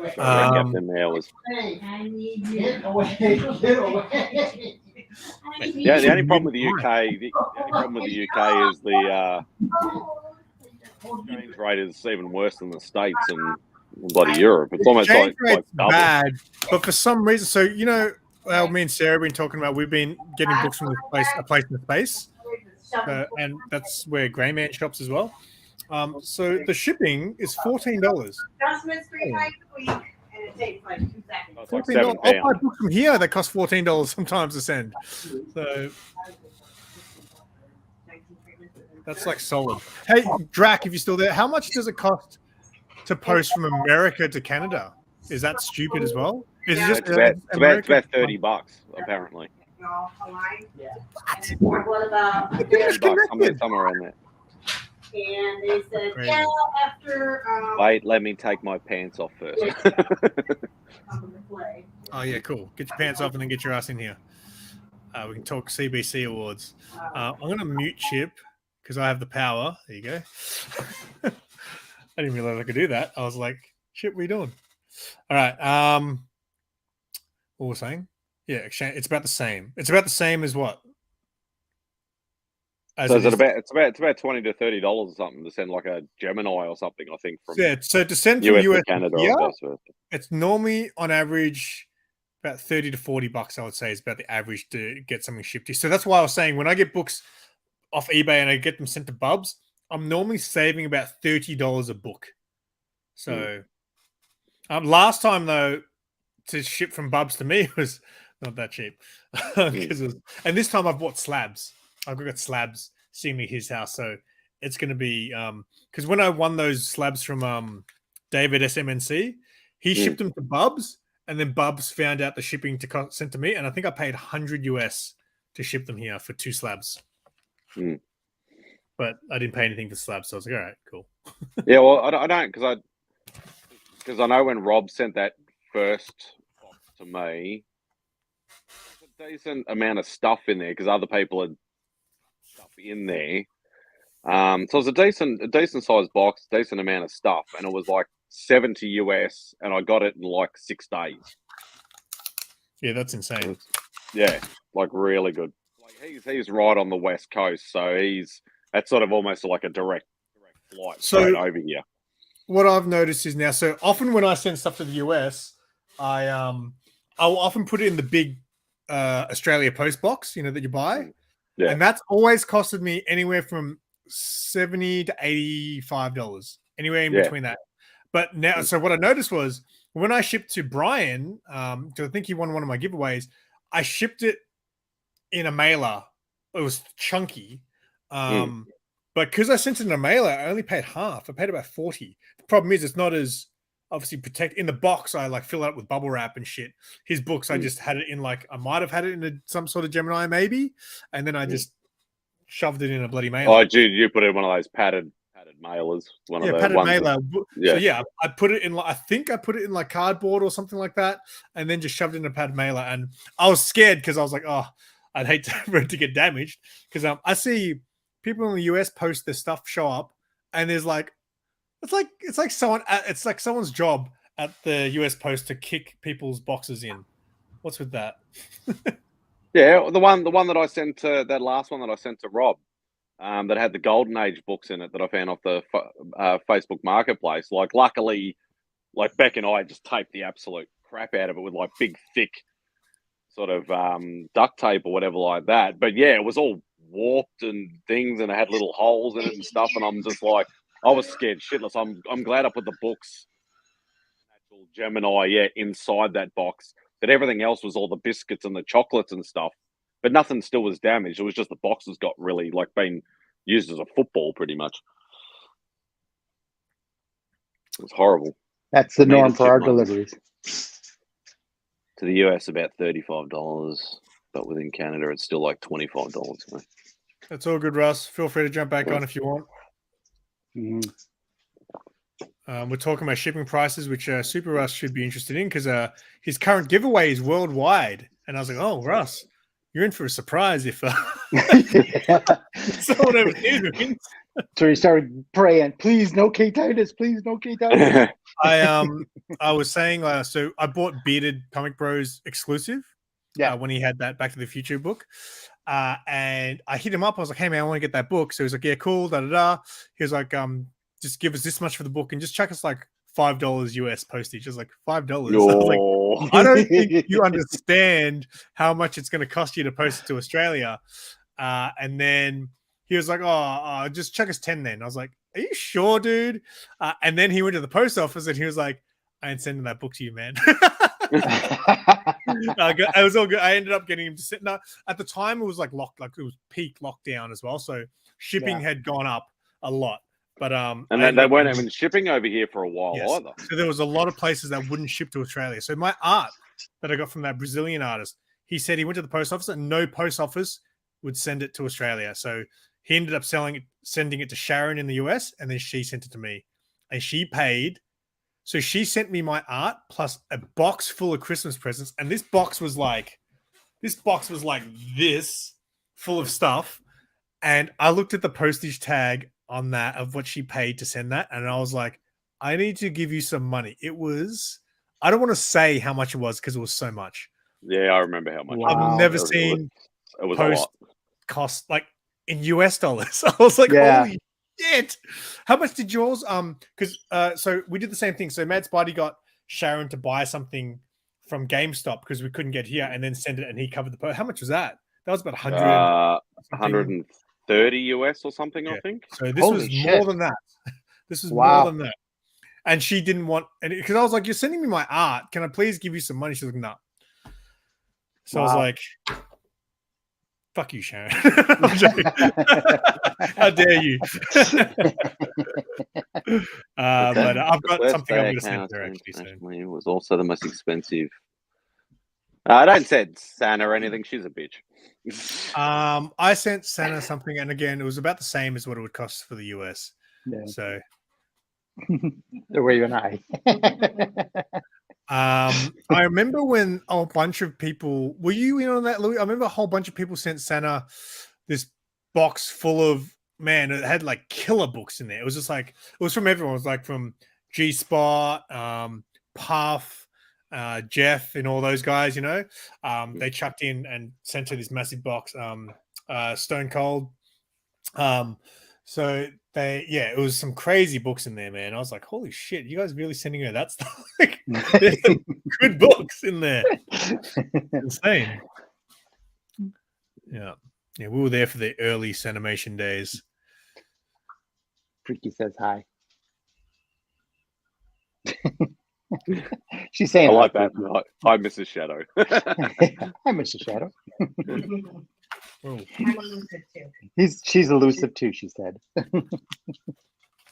I remember my first AOK was from Sharon as well. And I was like, so this was like, I'd only just been introduced to the comic book community. So I was about 8 months on my own. I didn't know there was a comic book community. I was like, I must be the only guy doing this. But then she hit me up. She's like, hey, I want to send you something. And I thought it was the weirdest thing in the world. No, I still like the Remy stories better. I was talking to people like, why does this lady want to send me something? What's going on? This is weird. And then Remy was even weird. Like Remy was like, because I'd watched Remy's videos and commented on them. I'd never spoken to the guy. So he messaged me and was like, I was wondering if we could have a chat, like a private video chat. I was like, did I say something? Yeah. Offended you? I didn't know what was happening. It was all serious and shit. And then that was the first time I met Remy face to face he sent me a private streamer link. We just chatted and he was like, I have some stuff to send you. I was like, I don't know you, man. Yeah, yeah. Why are you sending me shit?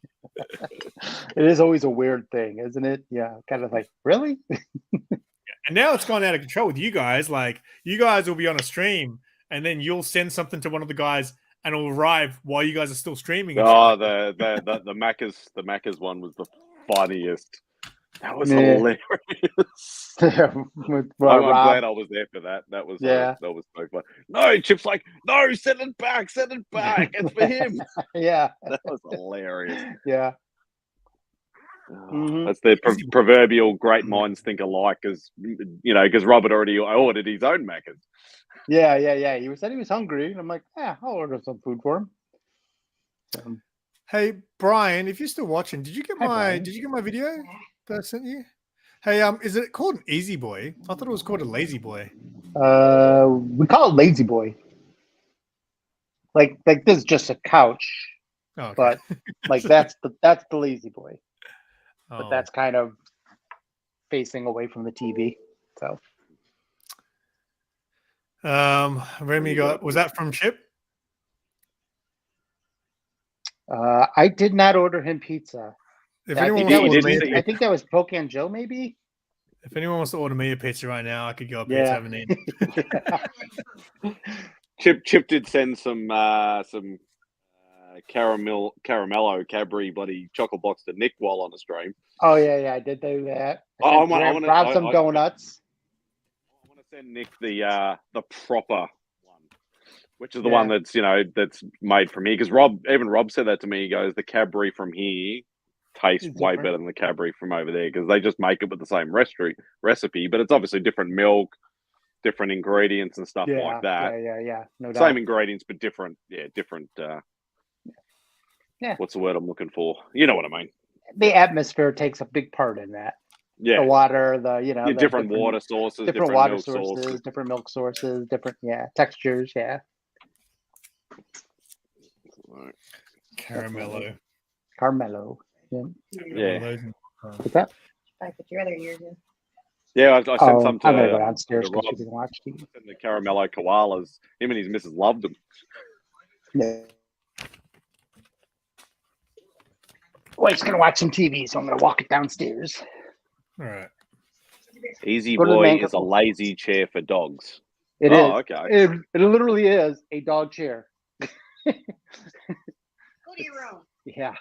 My wife kicking me out of the house, the living room. Go to your room. Yeah. Kicking me down to the basement. What the hell? See all my comics? Woohoo. Oh, can we do a random pull? Sure. What do you want to pull? Just one random pull. Bubs is not here for that conversation just then. We'll just go up here. We'll grab in honor of Spidey. Grab it. Here's the Oh, 65. nice. I don't know where it's gonna go, so I'll have to stick it up. Sorry, I just Or- messed up your whole comic Yeah, order. that's fine. There's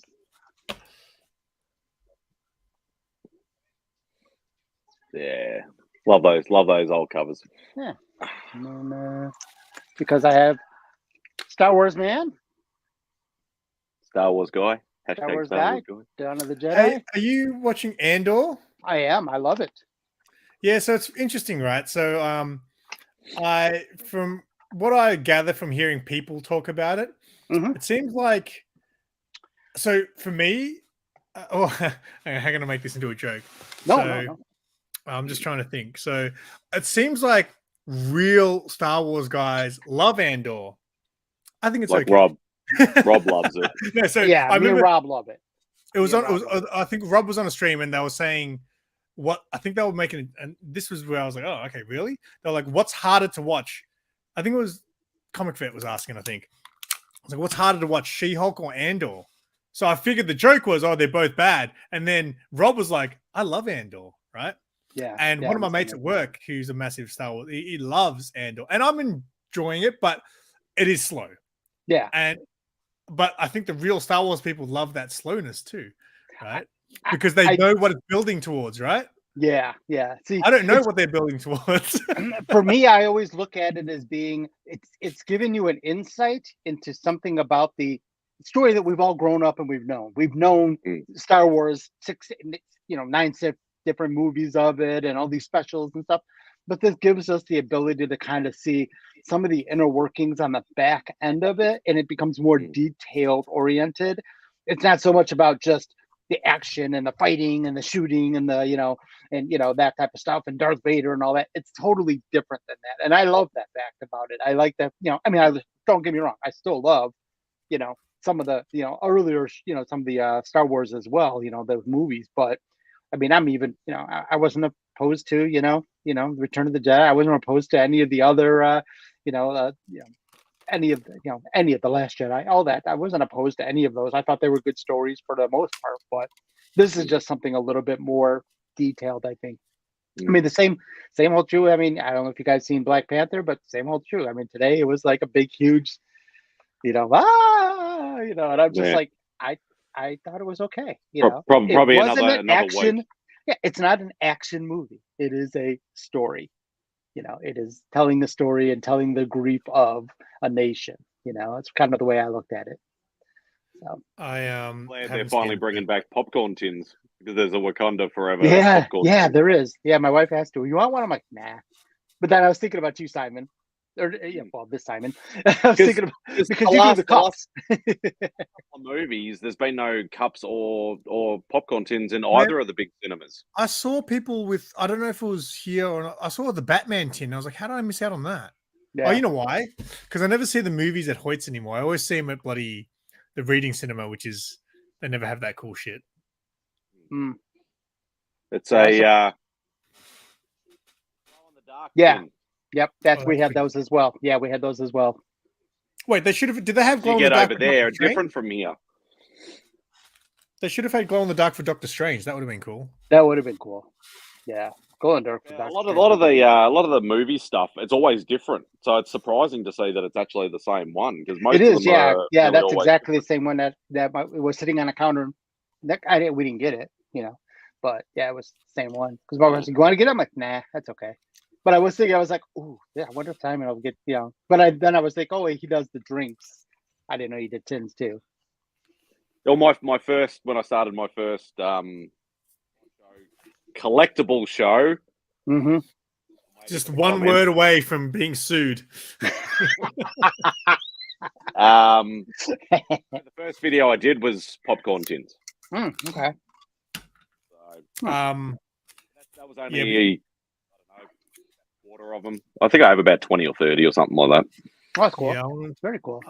I missed out on the Black. So I got the Black Widow cup, but I missed out on the tin because. But I've got the Harley Quinn tin from Birds of Prey, and I've got they released like a Batman one for Joker.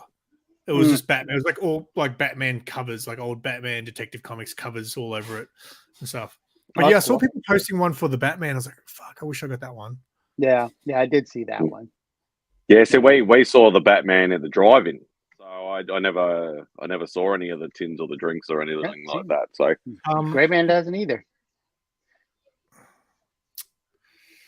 But it's funny actually because sometimes it's only at certain cinemas though here, so maybe you're going to the wrong different states. Because I know one of the guys that I know in Adelaide, he actually said to me that he goes, "Yeah, all the stuff that we get is totally different from the stuff that our state gets." Like they've got some different.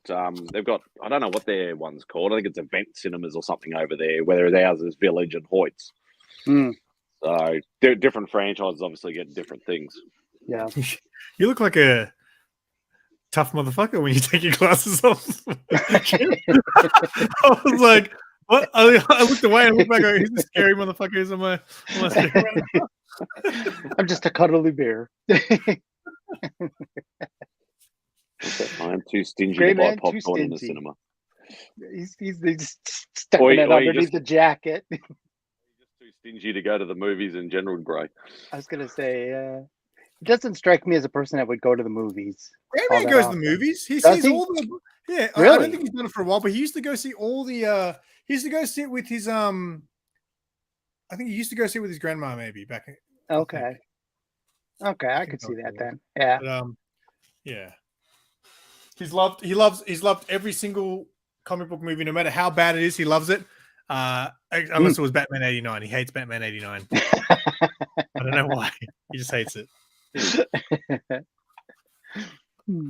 I haven't watched Batman '89 in so long. I wonder how well it holds. I mean, I saw the end of it recently on TV, but I wonder how well it holds. Still holds up. Still holds Really? up. I really want to watch Batman Returns again because again, it's been ages. But I just remember that being more dark and stuff when I was a kid. So I'd really like to rewatch that. They were both done by Tim Burton. Like they were both dark. Yeah, Batman Returns is more darker, but like Batman '89, the first one was still had dark elements. Yeah. Like Tim Burton sort of directed and stuff like that. But and then they just started going weird after that. They tried to put, darkness into it, but made it all, comedy and fruity ass and all sorts of stuff. Bat nipples. Bat nipples. Yeah, bat nipples. Yeah. That's the thing. Like, I can still enjoy a bad comic book movie for what it is. Yeah. Yeah. Exactly. It's like Green Lantern. Like everybody absolutely detests Green Lantern, but I can still watch it. Gray Man loves Green Lantern. I'm the same. I could watch it. I got no problem with it. Yeah. Like it's not a fantastic, knock your socks off type movie. Yeah. But it's got enjoyable elements to it. I think Spidey, you're the only person though that I've known that said that they like Morbius though. Oh yeah, no, then you're dead. You're dead to me if you like that movie. Sarah went and saw it by herself, and she walked out of the cinema. I think before it ended. She's like, "I'm out." I actually rewatched it the other night. Oh God! In his collector's steelbook edition. Oh God! I don't know whether I got the steelbook edition though. There was one. I was like, "No one's buying this." One. Yeah, exactly. Got it. Yeah. Wait another month and it'll be on sale for $5. The steel books over here, they go like like that. They just go nuts. Yeah, we got Spidey the No Way Home one, which was going for a lot on eBay at the time. We got it for him at staff price. I missed out on because it actually sold out pre-order, and you couldn't get it anywhere. And then like Sarah actually tracked me one down in like a distribution center or something or other, like. Just one sitting around, lying around. She goes, "I got you one," and I'm like, "Yep, put it aside." Yeah. No, and I agree. I mean, although I wasn't a big fan of Morbius, I don't know enough about the backstory to know the comic side of it. But the actual show itself, the movie itself, I was okay with. But it was like kind of Ben Compton's on Team Spidey. Yeah. Like I'm not saying like it did have. Like I said it when it first released because I remember going on either it might have even you were still doing banter I think when it came out.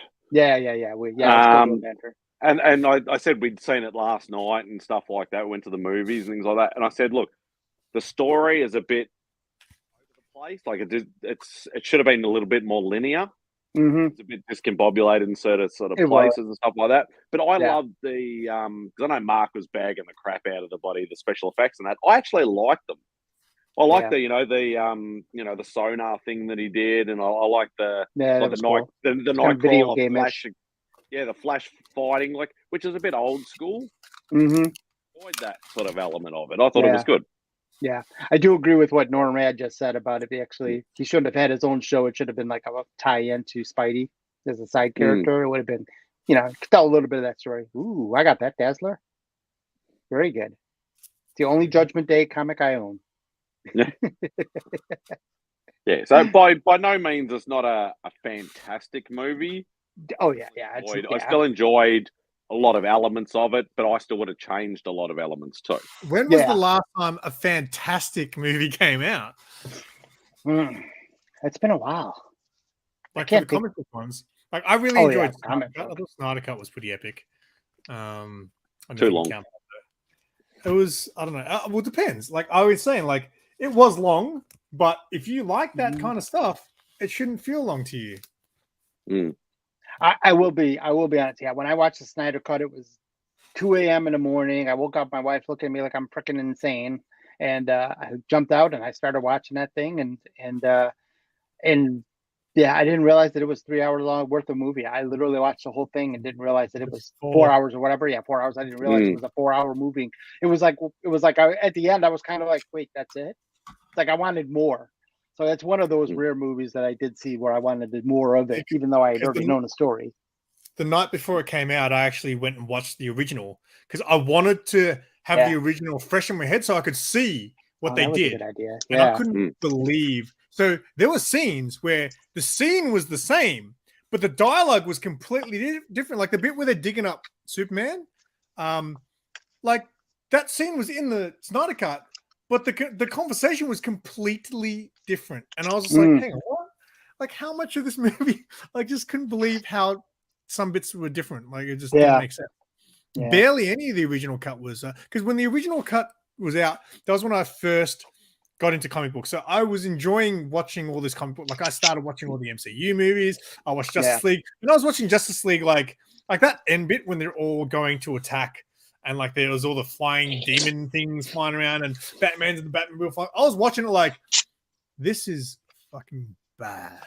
But I'm enjoying sitting here watching it, but this movie is not good. Yeah, the cut just shocked me with some of the things they did, like how, like the bit at the end, spoiler alert, when they chop off what's his face's head and then it rolls under Darkseid's foot and then he steps on it. Yeah, out of nowhere. I was like, whoa, that's like extra detail that I wasn't expecting. Oh, don't get me wrong. There was definitely a lot of scenes in there that made it a better movie.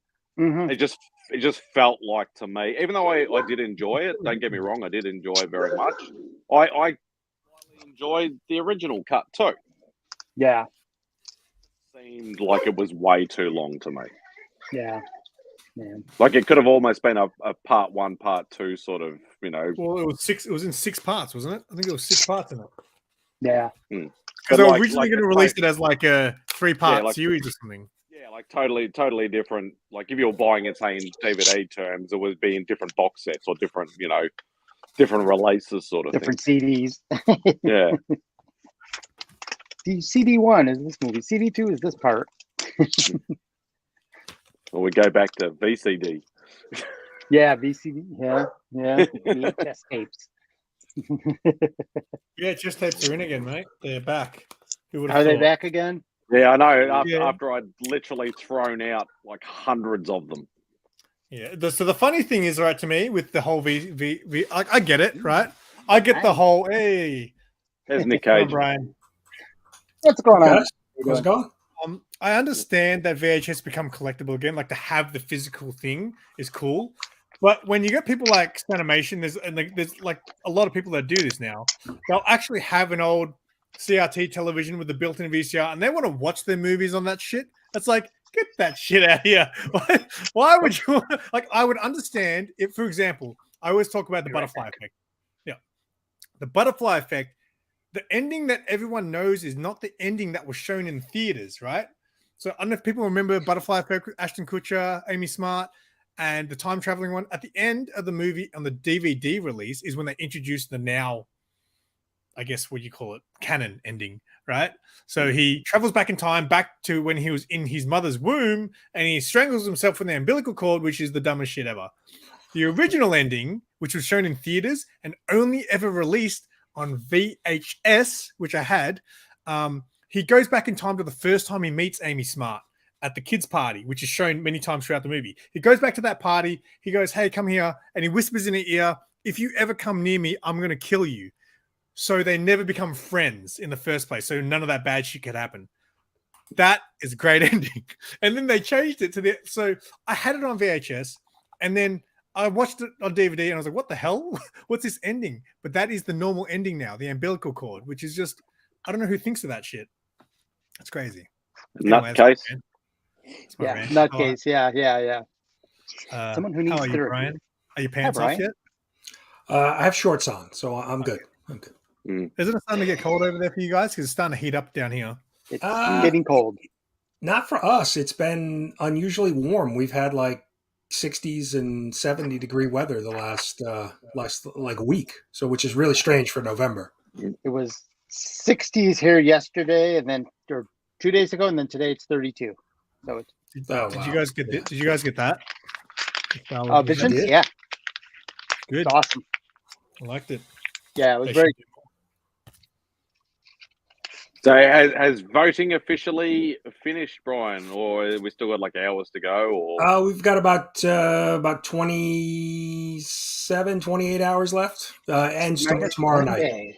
because obviously it's harder for us because we're like you're like it finishes on Right. 11th or 12th or whatever like that, and we're already there. Right. Yeah, If, so it's going to finish tomorrow night, so midnight Eastern. On the start of the 13th basically is when it ends. So if you guys haven't voted yet, there it is. Get your last minute votes in. Best hair, best statue show, And new channel. and you. Yeah, but I reckon that's a cop out. I just snuck in. I didn't even think of you when I thought best statue, and then when I saw you get nominated, I was like, "Oh yeah, he does do a good statue show." So even though I didn't nominate you, I might have voted. I won't say. Which I've said in like every video, not that I have an absolute chance in hell, saying that I'm at like 300 and everybody else is at like 100,000. Yeah, well, you never know, mate. You're a beloved member of the community, so you never know. yeah, it's it.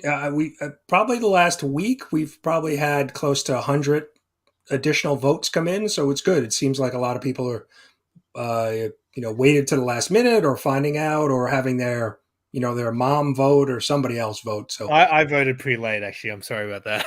I actually did a video and then I didn't release it because I was like, I'm saying some stuff, and then I was like, you know what? People are gonna get butthurt if I fucking release this video, so I didn't do it. Did you get my video that I sent you for the award show? I did not. I was going to ask you about that. Yeah, I know you said you were going to send it, but I wasn't sure if you did. I sent it. I just didn't get a response. That's why I wasn't sure. So maybe I'll look into that. But yeah, I definitely sent a to your is the Comic Book Community Awards email. Yeah. The Gmail. Let me just double check it right now. I didn't see anything. Because I was like, I think I left a message like, I'm not sure if this is what you were looking for, but it's what you're getting. No, I don't have it. What? All right, let me how am I going to do this? But yeah, I thought the video was pretty funny. See, I'm secretly campaigning for most entertaining creator for next year. Yeah, good luck with that.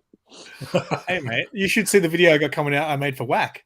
That's coming out, mate. I thought I was pretty entertaining in it, and just like this video that I'm about to send Brian. Yeah, I could have sworn I. Okay, let me try again.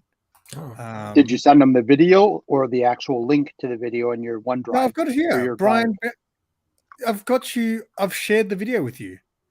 Comic Book Community Award at gmail.com. Award Brian Brand. I won't say your full name.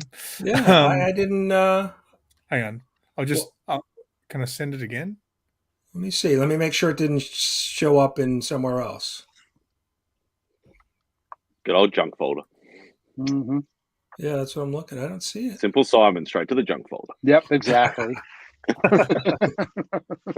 Block, delete. Yeah. Eh. All right, I'm sending.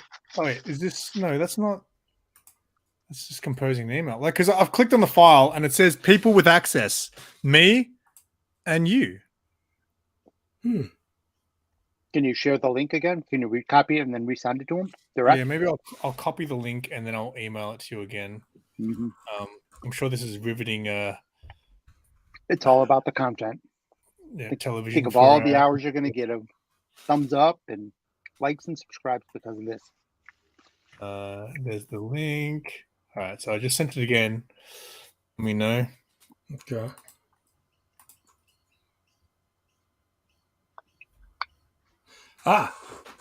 I do see it in my Google Drive. I have it. I didn't get an email, but I see it in the drive. Okay, cool. So you got it. All right, sweet. I got it. That's all good. That's why I was. Oh, that's lucky I asked you then, because yeah, I didn't get a response. I'm like, I'm assuming you got it.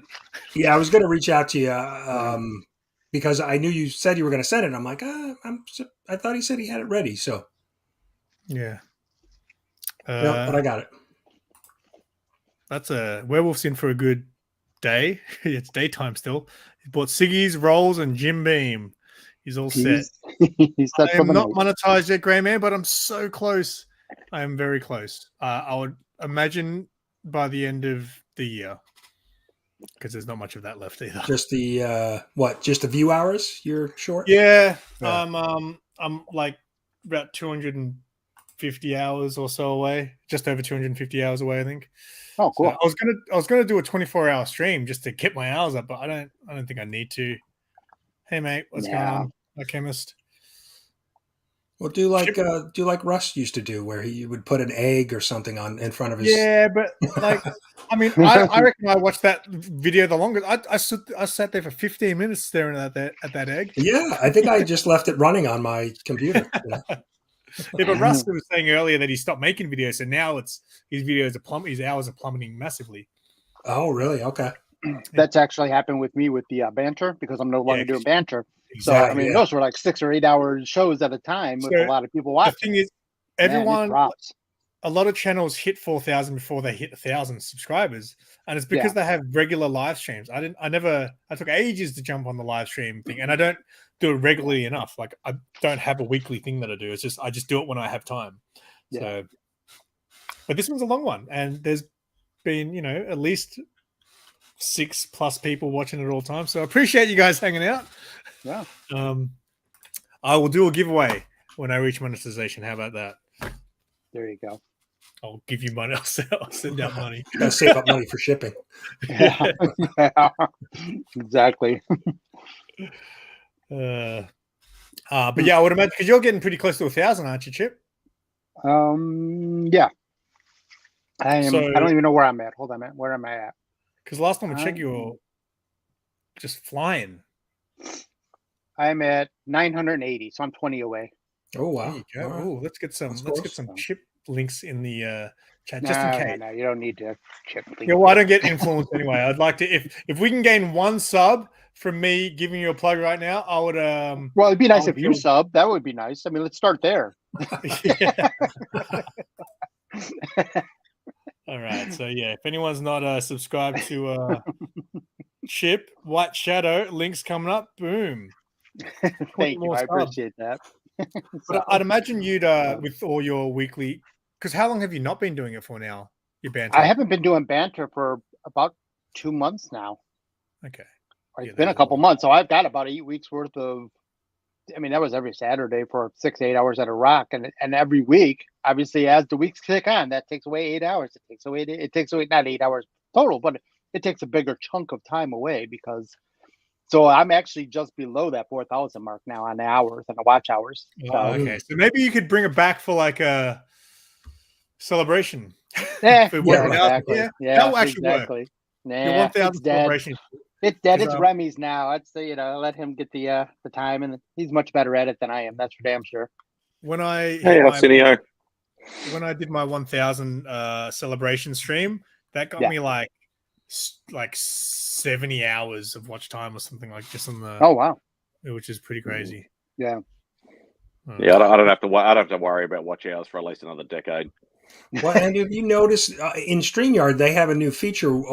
It's been out for a little while, where you can replay a broadcast of a live stream. Yep. So I did that with last year's award show. Yeah, really. And you're able to. I was able to download it because I did it in StreamYard, and then set it up as a live stream. But it was like a premiere. Yeah. That's so. Cool. But that helped. Some people see it for the first time, and then. Help with certainly will help with watch hours. So yeah. So Grayman's been playing a lot of gaming. I know Grayman's been doing a lot of gaming, which is good for the channel. They've lowered the sub count too for doing just the post on YouTube, because it used to be 500, now it's 300. The community community tab, right? Yeah, so you can do it. So actually, because it popped up on my feed the other day, and I'm like, Hell, I'm not at 500 subs. I'm nowhere near 500 subs. How the hell can I do it? It's all they'd lowered it to 300. So Oh wow. Have you posted anything? no.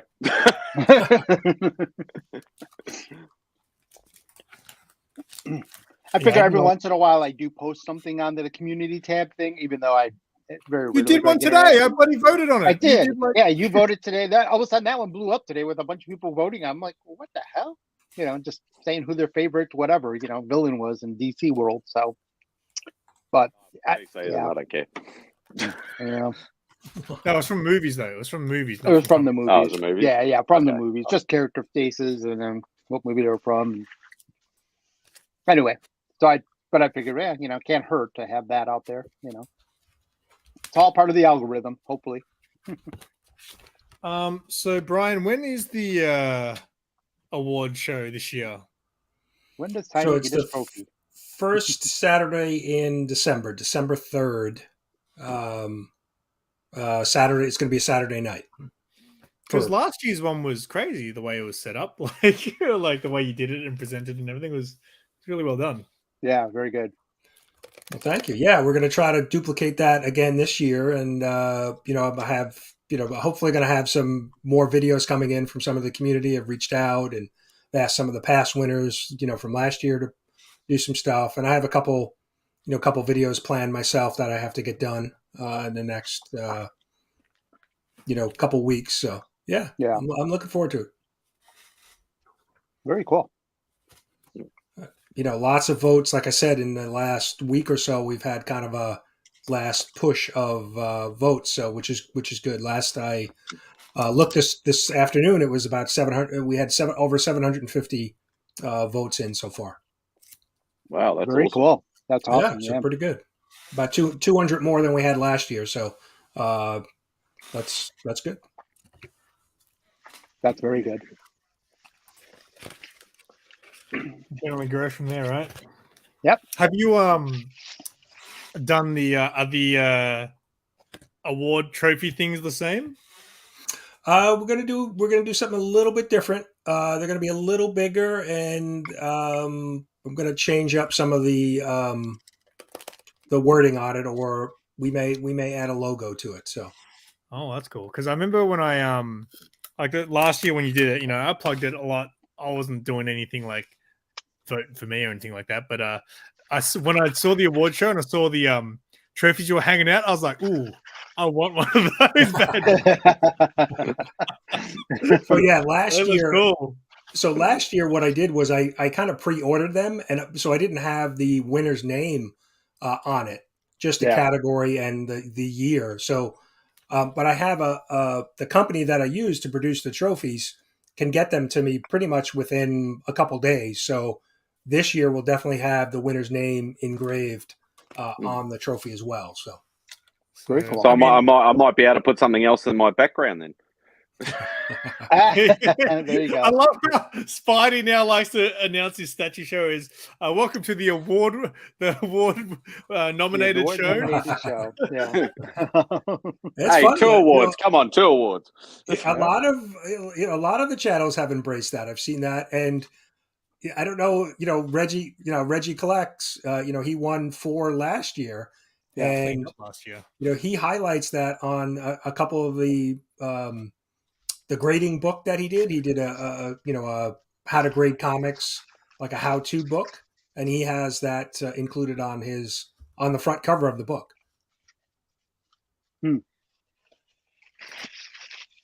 So pretty interesting.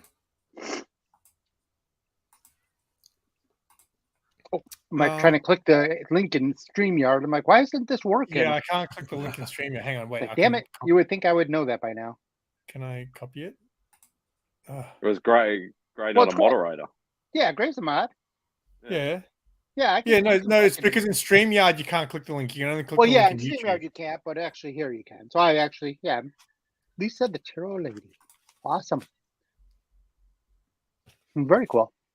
That's Mrs. Gray. My aunt used to do tarot readings and all that stuff. So I'll do pretty it neat. on my phone. Do tarot readings on your phone. Yeah. Yeah, so this year, I mean, I don't know. The best hair category isn't, It's not the most best thing I can brag about. So next year I'm coming hard for most entertaining. That's what I'm going for. All right. There you go. Next year there needs to be an art category. I took off. I know I've said that a few times, but Hey, Yeah, there should no, be- there's certainly some categories that we're considering adding. We may, so we're at 22 categories now. I don't really ever see it going more than 25. Yeah. So we have 'Cause then it'd three be just more we getting a can bit add, crazy. and we may eliminate some, and add others as as we like go, something depending like on this, how the community responds and what's happening in the community as well. So the gonna thing suggest- that I noticed is that watching, because a few people obviously did live streaming their voting process and stuff like that, and a lot of guys were like, I don't really care about this category, or I don't know any of these people, I'm not even going to vote on that. Yeah. But I think in saying that, I think the best thing you did was to break up the tiers. I think that was the best thing, because then it gives people with smaller subs more of a chance of actually winning something. yeah, no, that was one of the biggest feedback that we received, that I received last year, was really that it was kind of unfair. And so I mean, if we were to break out those buckets, those tiers for every single award, we'd have 75 awards. So Yeah. but I do like that. So that gives the different size channels an opportunity to be nominated and win an award. So. Even though I'm up against Gem Min. Well, that's it, right? Then do we Yeah, take even the statue category and then break that out by Yeah, tiers? but here's the thing: there might not be that many Geminites that follow the comic book community awards, or there's many. What do you call your fans, Spidey? But if you think about it, even if every Yeah, every Spidey, single what do you sub- call your fans? The mad Spidey. The Spideyverse. Welcome to the Spideyverse. But even if you think about it logically, if you go, okay, if every single subscriber of mine votes for me in that category, and only 1% of his votes for him, I'm still screwed. Right. Well, yeah, but So that's why I think I'm just be glad to be nominated. there should be a category for best YouTube couple. I don't know.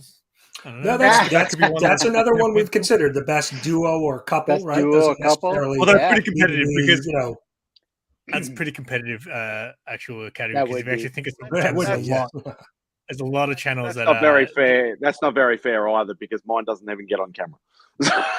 Yeah, well, mate, you can't be in everybody. I'm just trying to campaign for myself right now, right? Best weekly haul show, most entertaining with my glasses. What I think though, the best hair category, hair, hands, facial hair, that's a fun category category. that it doesn't really matter sub wise. I think it's one of those categories that so I'm trying to say, can we model that category and create some other categories like that? Just a fun category, right? Yeah, exactly. But maybe that doesn't need to be every year either. Yeah, could be. You do it alternate years. Maybe do like that this year. Maybe do best couple next year, and then maybe do something different the next year, or just switch them around. Or that's a good idea. Didn't consider that. Yeah, because I certainly think that some of the categories will evolve. As the community evolves, we'll have different. Yeah, foot category. I don't think we're going to do. Tyler's in it. Tyler wins that. Tootsies. Where did my tootsies Well, we go? couldn't go through one stream without talking about feet. Oh my goddamn channel. The algorithm. So it's all Darren's fault. He brought it up. Mm-hmm. Yeah, Darren's got his feet on the screen. All his the whack guys wanted me to show my feet the other night, and I had no part of it. Oh, that was hilarious when I had Dan Piercy on as well, and they did that. I think it was the first time they did the foot thing, show us your tootsies, and then they cut to Dan, and Dan's like, "You want me to show my feet? Is that what we're doing?" They're like, "Yeah."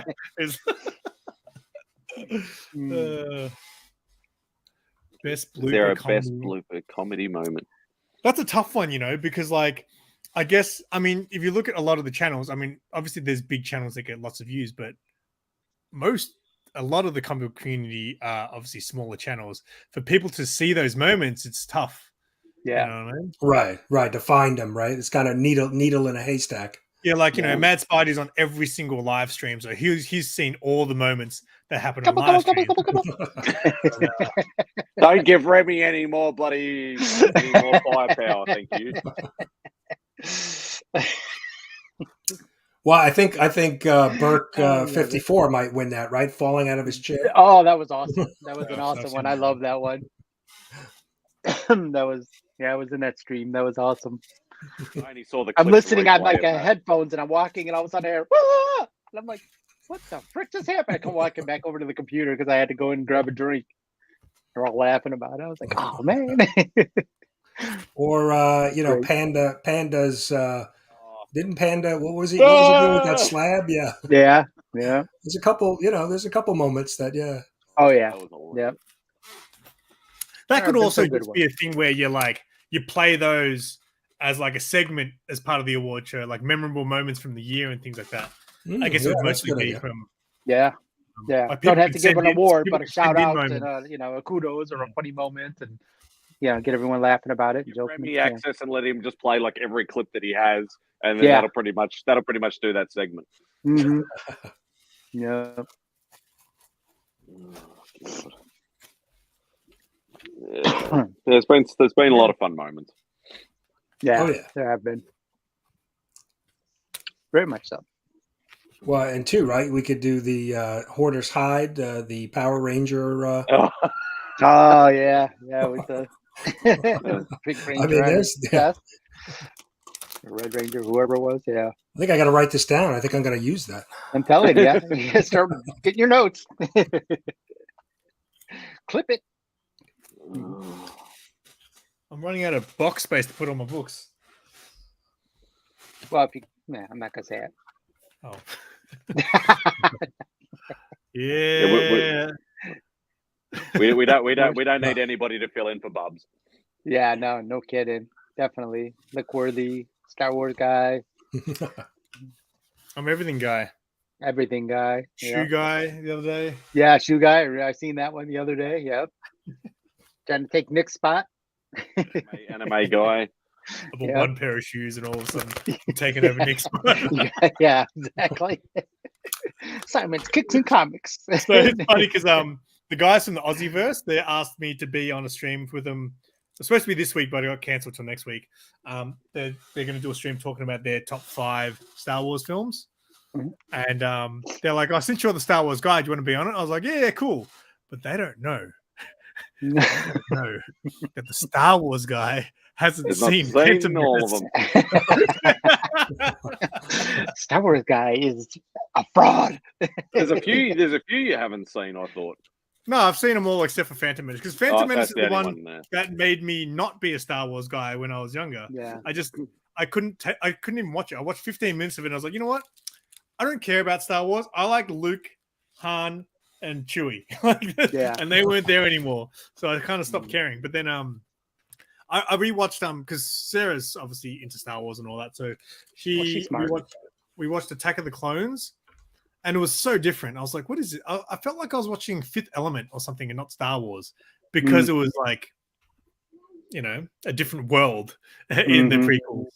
I really enjoyed Force Awakens. Like, this is before Star Wars guy. I watched Force Awakens. I was like, oh, this was pretty good. And then I didn't watch the rest of them until after Star Wars guy. And I was like, these are interesting. But they're not terrible. Like, everyone hates them so much. Like, they're just like whatever. I enjoyed them. I thought they were all right. I didn't like what they did with Luke. That was kind of like, what are you doing? Luke's not an asshole. Yeah, that was kind of a wasted opportunity with Luke because I think after Return of the Jedi, everybody wanted to see him now as a full, Jedi in As the a man. Yeah. And the next Obi-Wan, basically. So the only reason I watched Force Awakens, and again, this was before I was into Star Wars, Force Awakens came out and everyone's like, Mark Hamill's going to be in it. I was like, I'll go watch Force Awakens. I was pumped for it. I was like, yeah, man, I want to be a Star Wars guy. So I watched Force Awakens and I'm like sitting there and it's like two hours into the film and I'm like, where's Luke? A friend of mine spoiled it. He goes, oh, he's only in it for like 10 minutes. He was in it for about 10 seconds. Yeah. I was gonna say 10 And minutes is giving him a lot. Yeah. So Well, they show like a flashback of him, right? With that, but he's cloaked, so you can't really see him, and then you only see him at the end. So yeah. Yeah.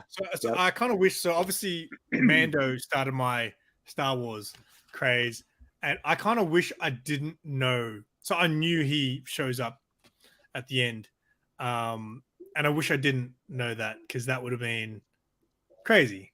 Yeah. Like imagine for you, real Star Wars guys, like seeing that, like as the show was coming out, like did that blow your minds? Like, Oh yeah. Oh. Yeah. That take totally me back did. to the night you guys watched that episode of Mando. Yeah. Yeah. Yeah, no, that was crazy. it You was- because we yeah. kind of knew, something was going to happen, something big, and then when you saw the X-wing fly in, it was like, Yeah. all right, it's And- Luke. At And first then- you're thinking, okay, wait, is that Ahsoka? And then you're like, wait, no, it can't be. No, then you're totally thinking, oh crap, that guy's I got to watched- be Luke. I watched like a reaction video of people who have, I guess, Star Wars channels reacting to that thing. Yeah. So it was like literally like 10, 15 channels, and they're all reacting. And one of the guys started crying. He's like, "What are you doing to me?" Yeah, oh, my lord. But that's the Luke we wanted to see in the movies. Yeah. Right?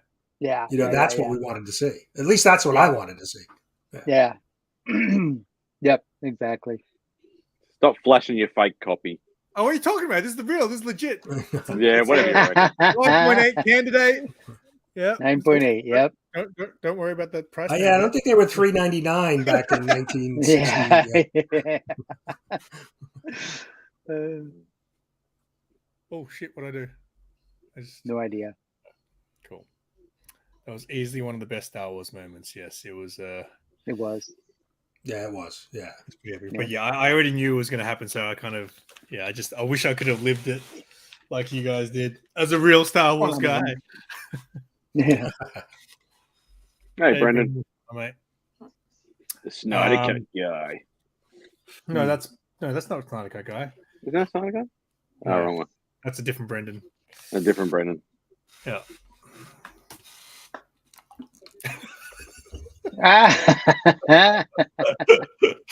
Damn. Not my house. The Vader scene at the end of Rogue One. Yeah, so that's another one. So I obviously only watched Rogue One. So it was only going back a few months where I went and watched all the Star Wars films except for Phantom Menace. It's like again bad like flashbacks from it. So I'm gonna watch it. I should do a watching Phantom Menace for the first time reaction video. I just don't know how to go about doing it. Yeah, you got to be careful with those copyright strikes and stuff as how you actually do it. It's also like sitting there filming myself for 2.5 hours. Like that's like, how do you rummage through footage to try to edit that even? I was thinking about I could do it on like Twitch and then just download the stream afterwards. So if people are, but the thing is, I wouldn't be paying attention to anyone who's in the chat.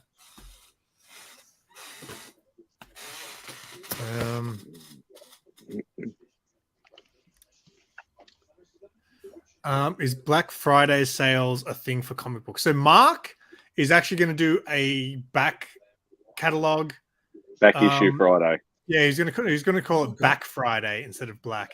So just Back Friday. Huh. So I That's think a good idea. I think he's doing 20% off his back issues, and maybe 10% off everything else. 10%, yeah.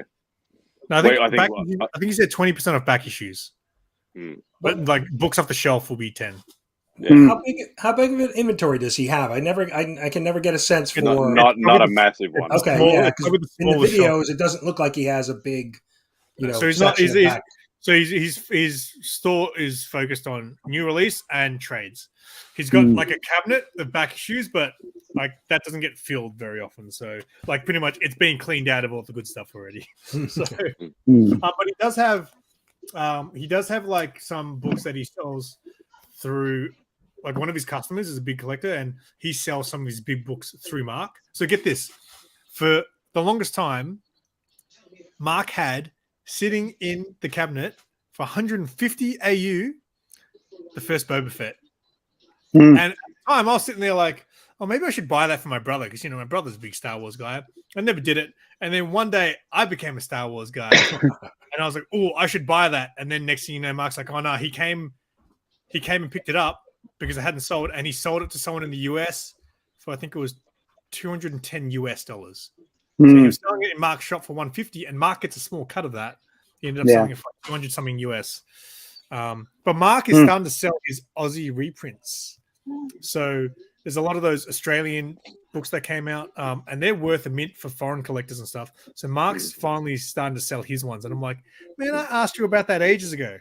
But yeah, for all the ones that Neville hasn't already taken. He's got he had the Silver Surfer Thor cover. So was it Silver Surfer 2? Is it with the rainbow? What is it? 4. 4. Okay. Yeah, with Thor. Yeah. He had the Aussie edition of that, and I was like, dude, like if you ever want to sell this, let me know. I didn't know, and then one day I showed him. I was like, dude, there's someone selling that for $250 on eBay, and he goes, "Will you give me $250 for it?" I was like, no. Yeah. But, he ended up selling it for a lot. Like I don't know how much he sold it for, but he's selling all those now, and they're worth a bit. Neville bought it. No, it wasn't. I thought it Neville. I think he showed Neville because Neville's got it, but it was John. So John, the guy who sells the books through Mark, bought it. I know when I went there, I can't remember what happened. I think or something like that. And I went there on a Sunday by myself, and Neville was out front waiting as well. And Mark brought out a whole stack of them, and Neville literally cherry picked through most of them and took half of them. Of course he did. Of course he did. Neville gets all the big books. How many copies of Ultimate Fallout 4? 7 or 8 copies, I think he's got. Yeah, and I can't even get one. Oh, he's got of the original? Yeah, the first he's print. like probably the biggest collector down here that I know. It's like whatever he wants, he'll just get it. I actually mentioned to Rob, I said Neville would actually be good on only slabs. But it probably is that he wouldn't get up at like 4:30 in the morning or whatever to do it, probably. He might. I mean, it's good exposure for him because he has a podcast and everything. Like, yeah. Because I want to get him on Collectible Show and Tell one day as well. Because he collects other stuff besides comics. Yeah. What's going on, Trev? What's up, Mr. Shipper? And Trev was shipping today, so Mm-hmm. a big stack of boxes on Instagram he's posted. Yeah. Wait, I'm taking a while. So the last time I did these bagging and boarding streams, I went through 100 bags and boards in an hour and a half. And it's 2.5 hours now, and I'm still going. Oh, jeez. So I won't get through them all. I'm just going to finish this 100, and then I'll probably wrap it. But I've still got a big chunk to go. You guys have been distracting me. Sure, blame us. I finished about 20 minutes in, but that's only because I'm only doing Beck's books, and there wasn't that many. I reckon I've got 100 and probably 20 odd or more books that need bagging and boarding. Oh wow! Actually, is that? There's another pile over there. I don't know if they're actually bagged and boarded or not. If they're not, then I've got closer to 200 books bag and board. I try to do it every week so that I never fall too far behind. Well, that's what I used to. When I used to do my weekly haul video, I used to get home and bag and board my books while watching videos, and they would be the videos I shout out. But it's been so hard to get these things now. So I bought these boards. Yeah, we can't get it. So Mark got some in from a new company, and I didn't like them. And they're expensive. And they're expensive, so I just I stopped getting them from him. And that's why I went to that Beck found that other company, that Ultimate Guard company. But obviously if I need boards, because the boards are good, but the bags are crap. So hopefully we don't get to the stage where I can't get bags anymore, because we always seem to have trouble with one or the other. Yeah. And it's not like, okay, for months on end, it's just boards. It's like literally, okay, a month to month sort of case where it's like, okay, I can't get bags this month, I can't get boards next month. Yes, I do, Werewolf. I do work Saturdays. I just don't have to work this Saturday. Every third Saturday I'll get off, and every third Sunday I'll get off, and then so I have a 3-week rotating roster. So yeah. So are we doing Yarraville again, or you don't know whether you're working then or not? I don't. When's the date? I think it's 4th of December. I think it is. I'm pretty sure that's the week. No, I'll be working.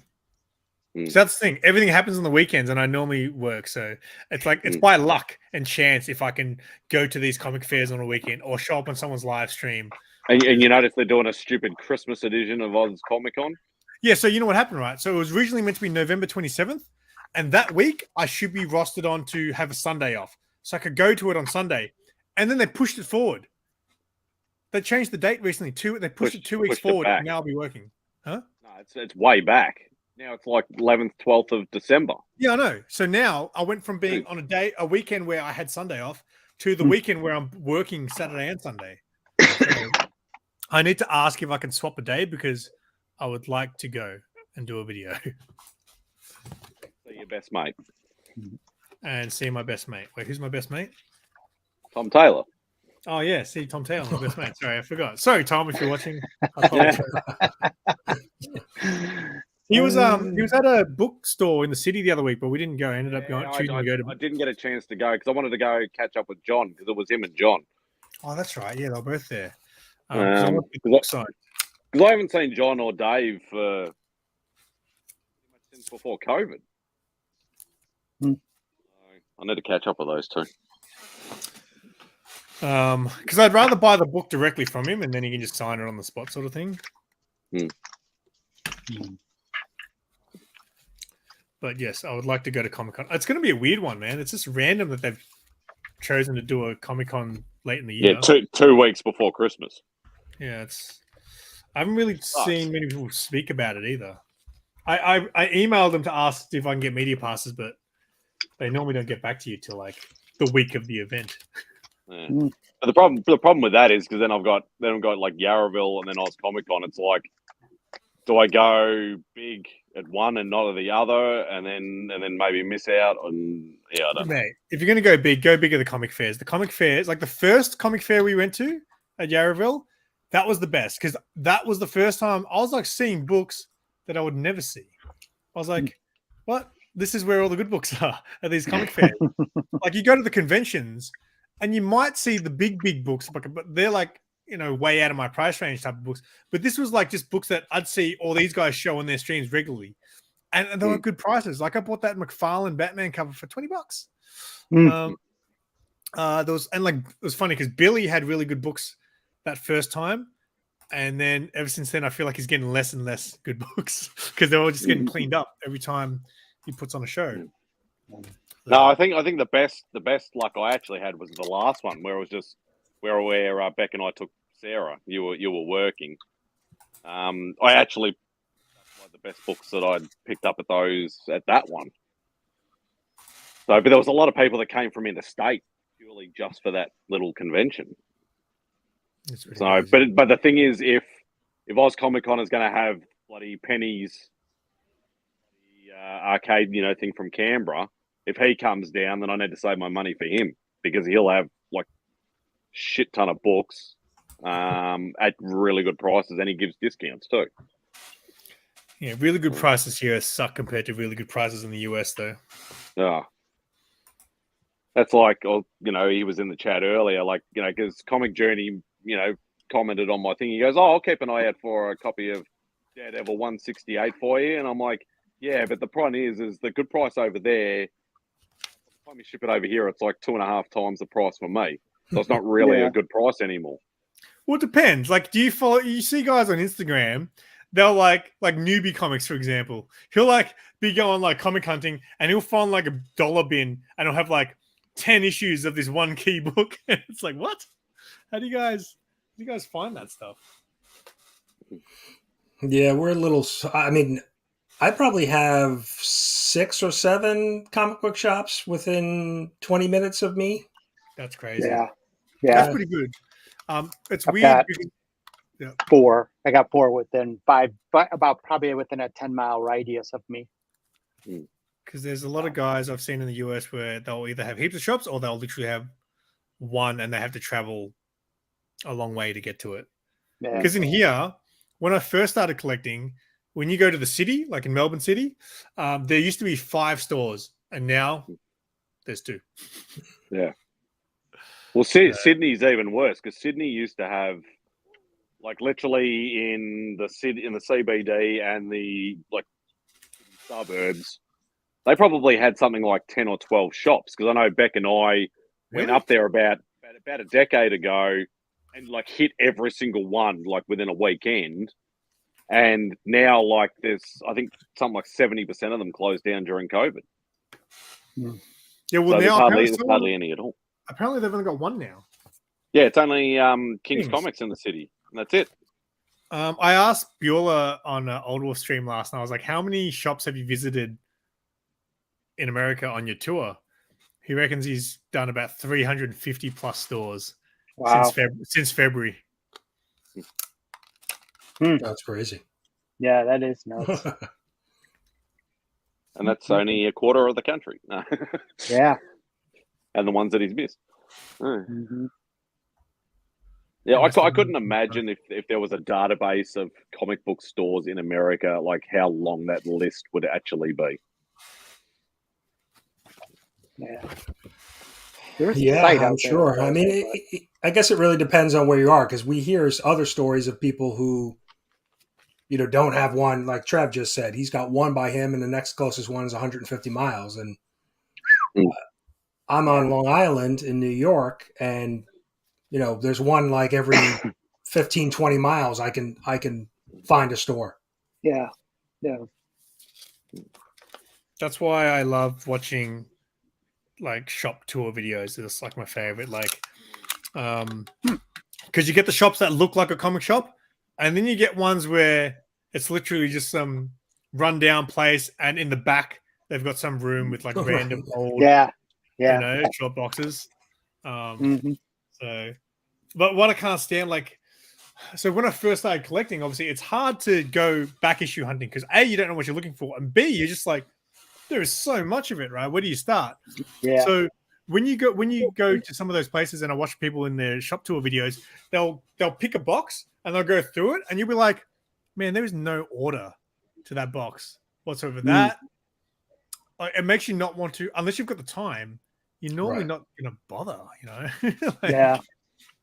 Well, I have two warehouses. They're kind of like overflow for an LCS.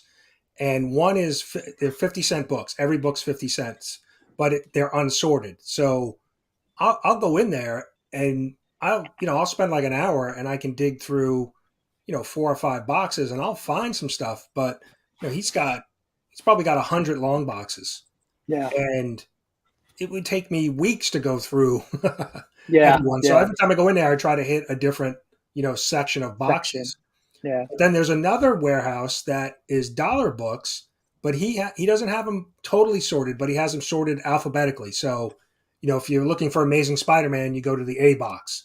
If you want Star Wars, you go to the S box. So at least they're in alphabetical order that way. So you can kind of get a rough idea where if you're looking for something, you can kind of zero in on the, the boxes.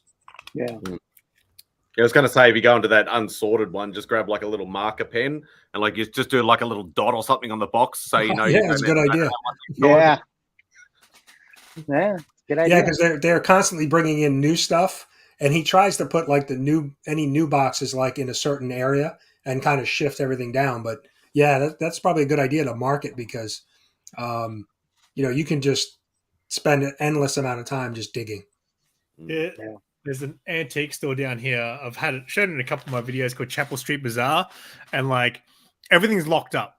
So there'll be these cabinets with comic books in there, and I mean there's a small section with comics, but then they've got all these cabinets where they're all locked up, and like you have to ask them, hey, can we have a look at the comics in the cabinet? Or which cabinet is it? And then they've got to grab the key, and then what they do is they stand over you while you're, because they need to wait to lock the cabinet back up. So there was that time me and Spidey went, and I was like, all right, I guess you start on that end and I'll start on this end and we'll meet in the middle. And I guess if we see anything that you think the other would like, you'll I don't think you found anything. I found one comic, I think. I actually found some stuff in like the unlocked boxes. Yeah. I think I found some sort of late 80s, early 90s, sort of couple of little X-Men keys and stuff like that. And I think that was about it. But yeah, those boxes, like they had some slabs in there that I was contemplating buying for the book itself, not for the slab, but it was just way overpriced, so I just didn't bother. Some of this stuff isn't actually too bad. I'm surprised how they've got some of those slabs, to be honest. Mm. They've got like a Mad Love, Batman Mad Love slab there, which I'd be interested in. Yeah. Do you guys have a lot of like those kind of stores? Like, I guess what do they call like an op shop over there? Usually it's like we have some antique shops, Yeah, antique shops. that'll have like used clothes and books and stuff that people give to charity, but the charity to sell. Goodwill. Goodwill. Yeah, like do you find comics in places like that, or or antique shops and things like that? It's hit or miss. There's a lot of like antique shops that you'll find comic books or toys in.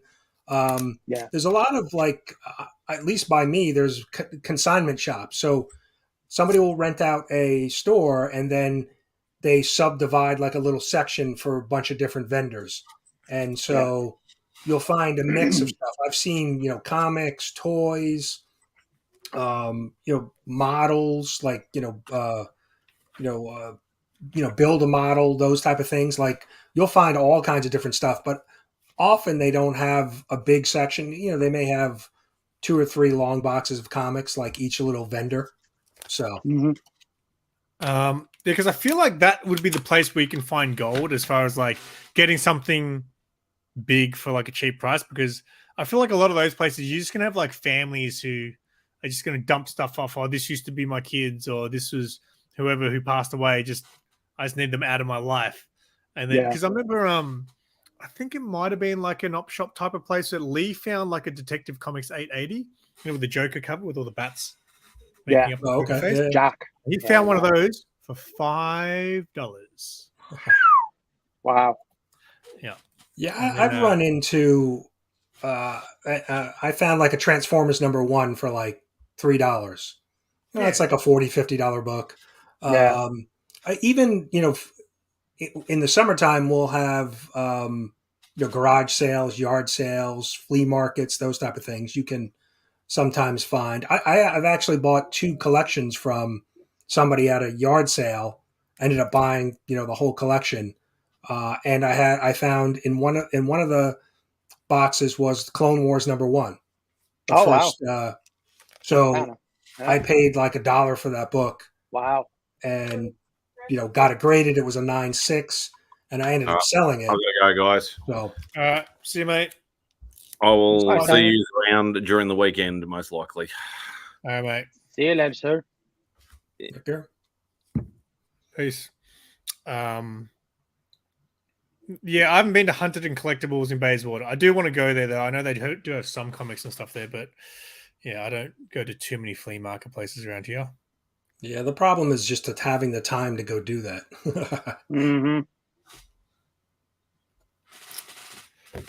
Yeah, I love that. But because there was a place we went to in Geelong. I can't remember the name of it, but again, it was just like random spots in this antique sort of store that would have comic books. Like literally, there was like 3 different places. There was one place that was set up like a comic book shop. So those, I think, whoever runs that stall knows what they're doing. But the other ones are literally just like you'll be walking through like racks of clothes, and then there'll be like 5 short boxes, like random stuff. So I found that Spider-Man, that first, is it the first Monica Rambeau as the one? It's got the big red thing on the cover. First Monica Rambeau as Captain Marvel or something like that, or just first Monica Rambeau maybe. I thought she was in a Spider-Man, like a Spider-Man annual. I thought was like the first appearance. Was it an annual? But it's got this big weird red figure on the front cover, and I picked up one of those for $3. But I don't think that book. I think that book heated up for a small second. Yes, that's what it was. Mills Markets. Yes, that's where it was. Very good. Was it an annual? Maybe it's. I thought the Spider-Man was, and I thought that was her first appearance. Hang on, I can get it up. Yeah. But I found 2 of them actually for $3. I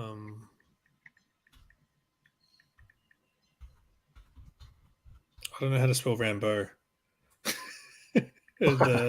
Amazing Spider-Man 16. Annual This one. 16. That one? Yeah, that's it. Yeah. Mm. So I picked up one of those for $3 at that place. And then I also picked up another one for a few dollars, I think at a convention. There was this place at one of the conventions. It was like, I think it was like back issues were like $4 or $5, or you could buy like 5 for X amount, things like that. I picked up another one of those. That was bad though, because I was struggling to find like 20 books. So he was like, if you buy 20, you get it for this much. So I was like, oh yeah, I'll buy 20 of them. But it got to a point where I got to like 13, 14 books, and I was like, now what am I going to buy? Yeah. Buying them. All right, I'm getting close. I'm getting close to the end.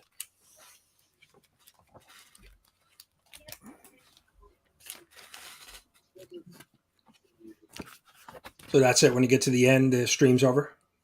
It doesn't have to be, but yeah, just last time I only took an hour, and I literally took half the time to do this last time because I think it was non-stop. But today I think we've been chatting a lot more. Mm. Have either of you guys played that Gotham Knights game? I have. I I actually have did. not. I've seen a bunch of people play it, but Yeah. What do you think, Chip? It's okay. It's not bad. It's a little wonky. There's some wonky movement, and it's not very intuitive on a lot of things you're supposed to do. Yeah, that's right. Yeah, but I enjoy it. I'm enjoying it. Story wise, it's pretty cool. I haven't played much of it, but the last 3 hours I played of it, I felt like I achieved nothing. I'm just doing night patrols and beating up people. I'm like, when's the story going to progress? Like I didn't. Yeah. I played it the other night, a couple nights ago, actually, because last night went to go see that movie. So the night before I actually played it after work, and I bought it and played it. It was pretty good. I was okay with it, but it's sitting here on the screen right now, kind of like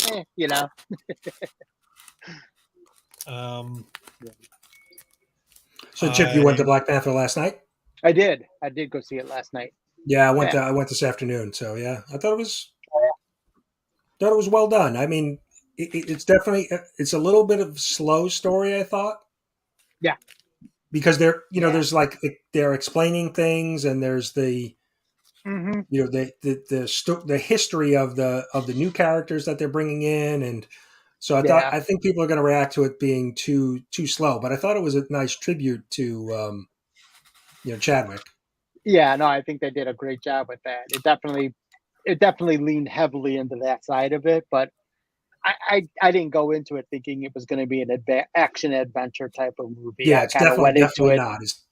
I went into it thinking there was going to be a little bit of action, a little bit of story about that side of it, but more about him and the progression and how do they evolve from that. What's next for Wakanda, and for the people that were affected by that, So, but I thought they did pretty good. I think the cut scene was probably the mid credit scene was that that's the last impression you're leaving. I think that's going to leave people on a good note. Yeah. Oh yeah. I think so too. Yeah. It was. I'll tell you and I probably have seen it, and I kind of vaguely remember seeing. I thought in one of the other, but where they did the Marvel spin at the very beginning, and how it was just silent, and it was just all the chat, all of the Black Panther. Yeah. I mean, that was kind of touching. That was kind of like, oh man, that's freaking cool. I mean, and I think they may have done it once before in another movie, but it was just like, it just struck me going to see it at that point.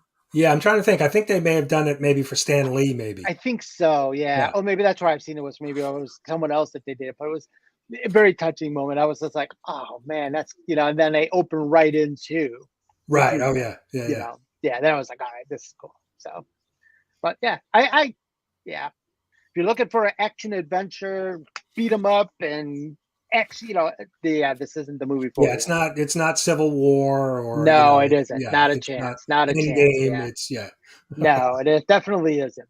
But it's a good story. I thought it was good. I thought they did a good job introducing new characters and weaving her through that MCU a little bit better and getting more people into it. So yeah, that was Yeah, interesting. and I think it's really going to springboard some of those characters, going forward. Oh yeah, I think so too. Yeah, definitely. So Was there anything in it that sort of story wise that tied into everything? Like, because that's what people love, right, about the MCU. Like, a lot of them recently just don't feel important because it doesn't really connect to everything as epically. Well, I mean, there's some characters back from previous films or tied Yeah. into some of the MCU, Disney Shows Plus or- stuff. Yep. Yeah. And they're kind of shaping this like vibranium, Wakanda being, a valuable resource that a lot of people are coming, looking for or want to Yeah. come after. So I think that's a storyline that we're going to see play out in the future. Oh yeah, definitely. Yeah, I always think back to the times of like first watching Iron Man 1, Iron Man 2, and all these, Spider-Mans and stuff. At the time you're watching it, you don't think of it as being a big picture movie. You don't think of it as laying the foundation for, you think of it as, oh, that was a funny movie or that was a good movie.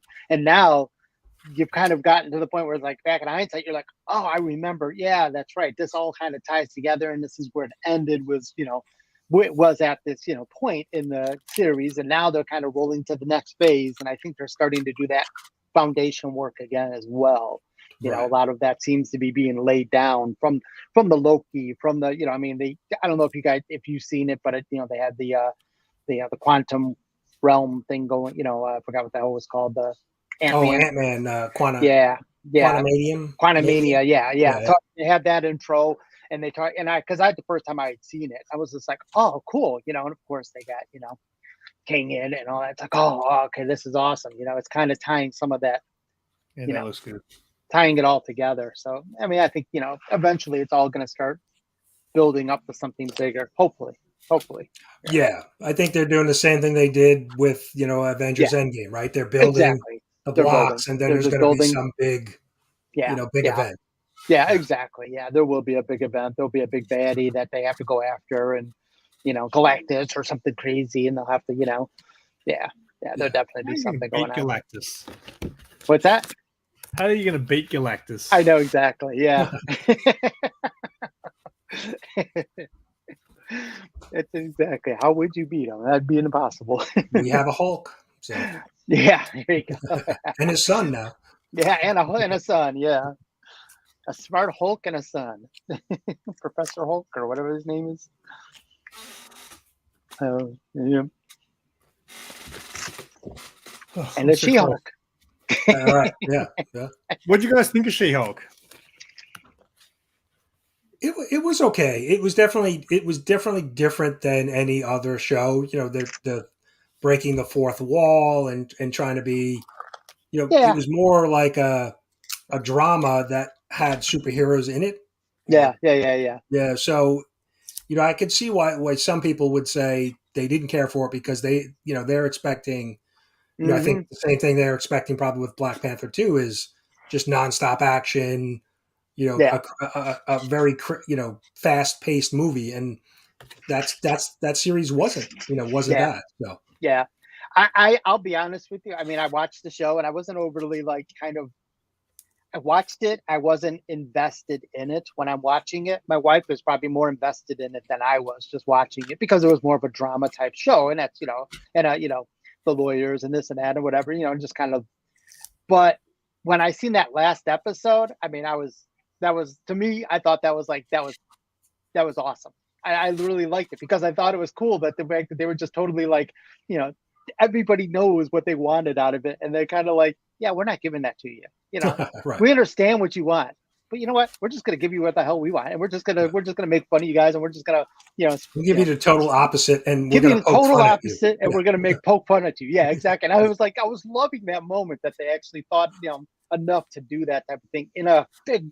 I mean, it couldn't have been inexpensive to make that thing. Although some of the times the CGI looked a little expensive, but it still was like one of those it's like almost like I was sitting back and then I'm thinking, did they do that stuff on purpose? Right, To get it going, to get people both boiling and things like that, and they have those moments of, bringing on, I forgot who the name of the group is that they brought on where she was attacking them. They had those weapons. I forgot who they were. Oh yeah. Remy Q's Remy Q's favorite groups. I can't remember who he was, but anyway, but it was like everyone was. Oh, the ripping on wrecking. You mean the wrecking crew? Yeah, the wrecking crew. Yeah, Sure, when they brought on the wrecking crew, and I was just like, they were. Now I don't know nothing about the wrecking crew, so for me it was like, okay, whatever. But everyone was freaking out. Oh my lord, I can't believe what they did with the wrecking crew. That was bullshit. And they were freaking out about it. I'm just sort of like, okay, whatever. But it's almost like did they do that on purpose? You know, were they just kind of saying, you know what, I've got all these people out there. They always rip on them. Fine, we'll give them something to rip on. You know. So.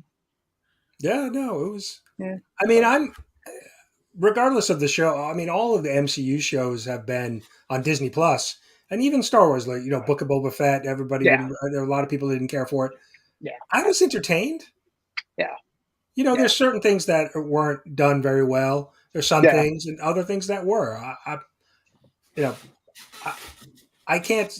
I can't say there's one that I really disliked. Yeah, certainly. No, I'm the same way. Yeah. I'm not that critical of some of that stuff. I'm just, was I entertained? Yeah, I was entertained. Could it have been better? Yeah, it probably could have been better if they did certain things, but Yeah. I think you and I have a lot of the same type of expectations going into these shows and watching them, just because it's, entertaining. I take it for what it is. It's entertainment. Right. It's whatever.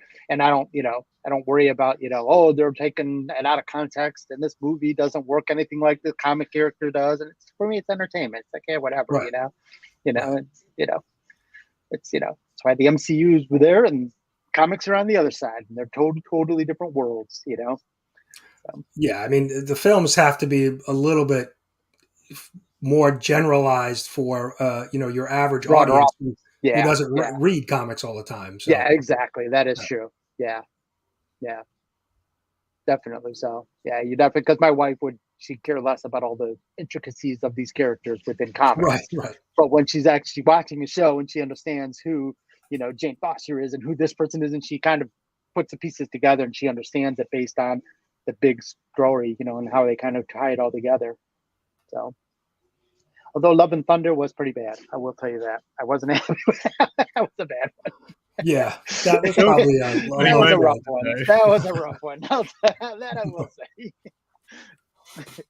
That was like, okay, let's cash grab on this bad boy and try to do something, because it was. Yeah. Yeah, I just didn't quite get it. I didn't even see it in the cinemas. Oh, I didn't see Love and Thunder. I thought I was going to, and then I just didn't get a chance. I watched it when it came out on Disney. Yeah. But I haven't seen any of them lately. I haven't seen Black Adam yet. Yeah. I don't know if I'll see Wakanda because I haven't even seen the first Black Panther. Oh. It's not on. Do you have Disney Plus, right? Yeah, I do. I don't know. I guess it's not a character that I really. It's like I haven't seen the first Captain America either. Yeah. No. Not a character you relate to, or not relate to, but you don't. So when I first started watching them, I was like, "It's a lot of movies to watch. How about I just watch the ones that are important?" Yeah. Most of my friends were like, "Watch this, watch that." They pretty much said, apart from what's the second? Yeah, they said you pretty much don't need to watch the sequels of most of them. Is what they said. Yeah. They're like, if you watch the first one, but the sequels are normally just their own stories, and then if there's a third one, normally the third one's important. But yeah, I just went and watched the ones that my friends told me to watch. Yeah. So, but Captain America. I mean, if you're jumping in now, it would be, or jumped in at some point late, it could be daunting because the amount of movies there are, and the Disney Plus series, all the different series. I mean, it'd be overwhelming. I'm up to date on the series though. So a couple of months ago, I went back and I watched Loki, which was pretty good. And I watched Hawkeye, which is probably my favorite of them, I think. I liked Hawkeye. Thought that was good. Yeah. Hawkeye. Wait, which one was Hawkeye? Wait, Hawkeye. It was the one with Hawkeye in it. Oh yeah. No. I was trying to think of Kate Bishop. Yeah. Yeah, Kate Bishop. Yeah. Okay. Yeah. Okay. That was probably my favorite one. I enjoyed the start of Captain Marvel, but by the end of it, I just did not care. Yeah. And I thought She-Hulk was fun. It wasn't crazy good, but I enjoyed watching it. It was one of those shows where I could actually sit there and watch it while working and look up and not have to be totally fixated on the camera, on the TV, you know, the whole time. I could actually, you know, and kind of catch the gist of what's going on with it just by, I wasn't invested in it that much. But at the end, I was cracking up. I thought it was pretty damn funny. I think the important thing is just to make sure you're up to date on Cobra Kai, because Cobra Kai is. I have not seen that. Oh, you haven't seen it at all? I haven't I've watched never a seen single Cobra episode. Yeah, Me neither. Man. Oh, you Me guys and are so Brian, lucky. man, we're right You need here, to watch Brian. that first- Me and we're you. in sync. Just watch that first season and then see what you think. Because Okay. the first season it's good. It's a good introduction good? to the. Yeah, it's Yeah. It's like it's so bad and cheesy that it's awesome. Like it's because it gives you a real 80s throwback. Okay. It is. Yeah, I mean, as long as you guys watch the Karate Kid, if you didn't even watch the Karate Kid movies, Oh back yeah, in the day, no. don't Yeah. worry about it. grew up on the Karate Kid. Yeah, I definitely know about that. They do a lot of flashbacks to the movies, and then as the show progresses into different seasons, a lot of characters will come back from like Yeah. some that you're like, whoa, really? So yeah, it's Yeah. very Who good show. doesn't know Mr. Miyagi? Mr. Miyagi. You know what's so funny? I just said like, oh yeah, I grew up on Karate Kid, and I was like, what year did that come out? It's like 84. I was like, wow, I was like a junior in high school. I guess I didn't grow I up was on it. too. But back then, you could rewatch. Like I don't rewatch many things anymore because there's so Yeah. much stuff you need to watch. But back in the day, in the 80s and 90s, you'd watch the same movie like 10 times in a row. Yeah. Yeah. Yeah. There's just too much content now to do that stuff. Yeah, a Yeah, lot more that is options now today. Yeah. Like people will tell me that they'll reread a comic book. I was like, man, have you seen my to read pile? I ain't going back and rereading something. Yeah. what the I hell? got 3 piles right behind me. It's like that happening. Haven't watched the Karate Kid movies, man. Huh. That's okay. So I'm waiting for the Hilary Swank to show up in the show because the next Karate Kid. I don't know if you guys ever saw that one. Be right back. Was she in the second one? No, so after the trilogy, there was another one called The Next Karate Kid. So it had I don't know if I Mr. saw that. Miyagi. Mr. Miyagi was teaching a girl. And Oh, the girl was and it was Hilary Hilary Swank. Yeah. So I never watched. I caught it one time on it was on like daytime television, like midday on Right, one day. right. And I missed the start and I saw it and I just ended up watching. I can't remember it, but I remember watching the whole thing. Once I started, I couldn't stop. I'm sure it was bad. That's I funny. watched Lord Yeah, I of the don't Rings. remember that. Is that Lord of the Rings? LOTR? Yeah, Lord of the Rings. Yeah. I haven't seen the Lord of the Rings movies. I saw the first one, and I wasn't really my thing, so I never really watched the rest. But one day, I might be Lord of the Rings guy. You never know. That's the next hashtag. Yeah, I think the next two are Mhm. I'm going to be Lord of the Rings guy, and then Harry Potter guy. Harry Potter. You haven't seen Harry Potter? No, I watched them all like when I was with my ex-girlfriend because she was into it, so I watched them all, but I don't remember it at Yeah. all. And Yeah. it was like I remember thinking at the time, like even so, I used to work at a school. I used to do like childcare, essentially, believe it or not. So the kids back then were watching. That was when the first Harry Potter movie was out. So they'd watch it every day after school, just on one of the TVs in the corner, and a bunch of kids would be watching it. And I remember thinking, this would be like if I was in school and Harry Potter was out, I'd probably think Harry Potter was sick. But by then, like, when I was like 20, I was like too cool for school. Like I didn't care about it. I was like I was too old for comic books and wizards and shit like that. So I definitely went through that phase of which is why I don't have my comic books anymore because my mum. I'm like at one point I was like, how did I lose all my comic books? And then I had this flashback of my mum saying, "Hey, you've got all these comic books here." This is when I moved out home. They're like, "Can I give it to my friend's kid?"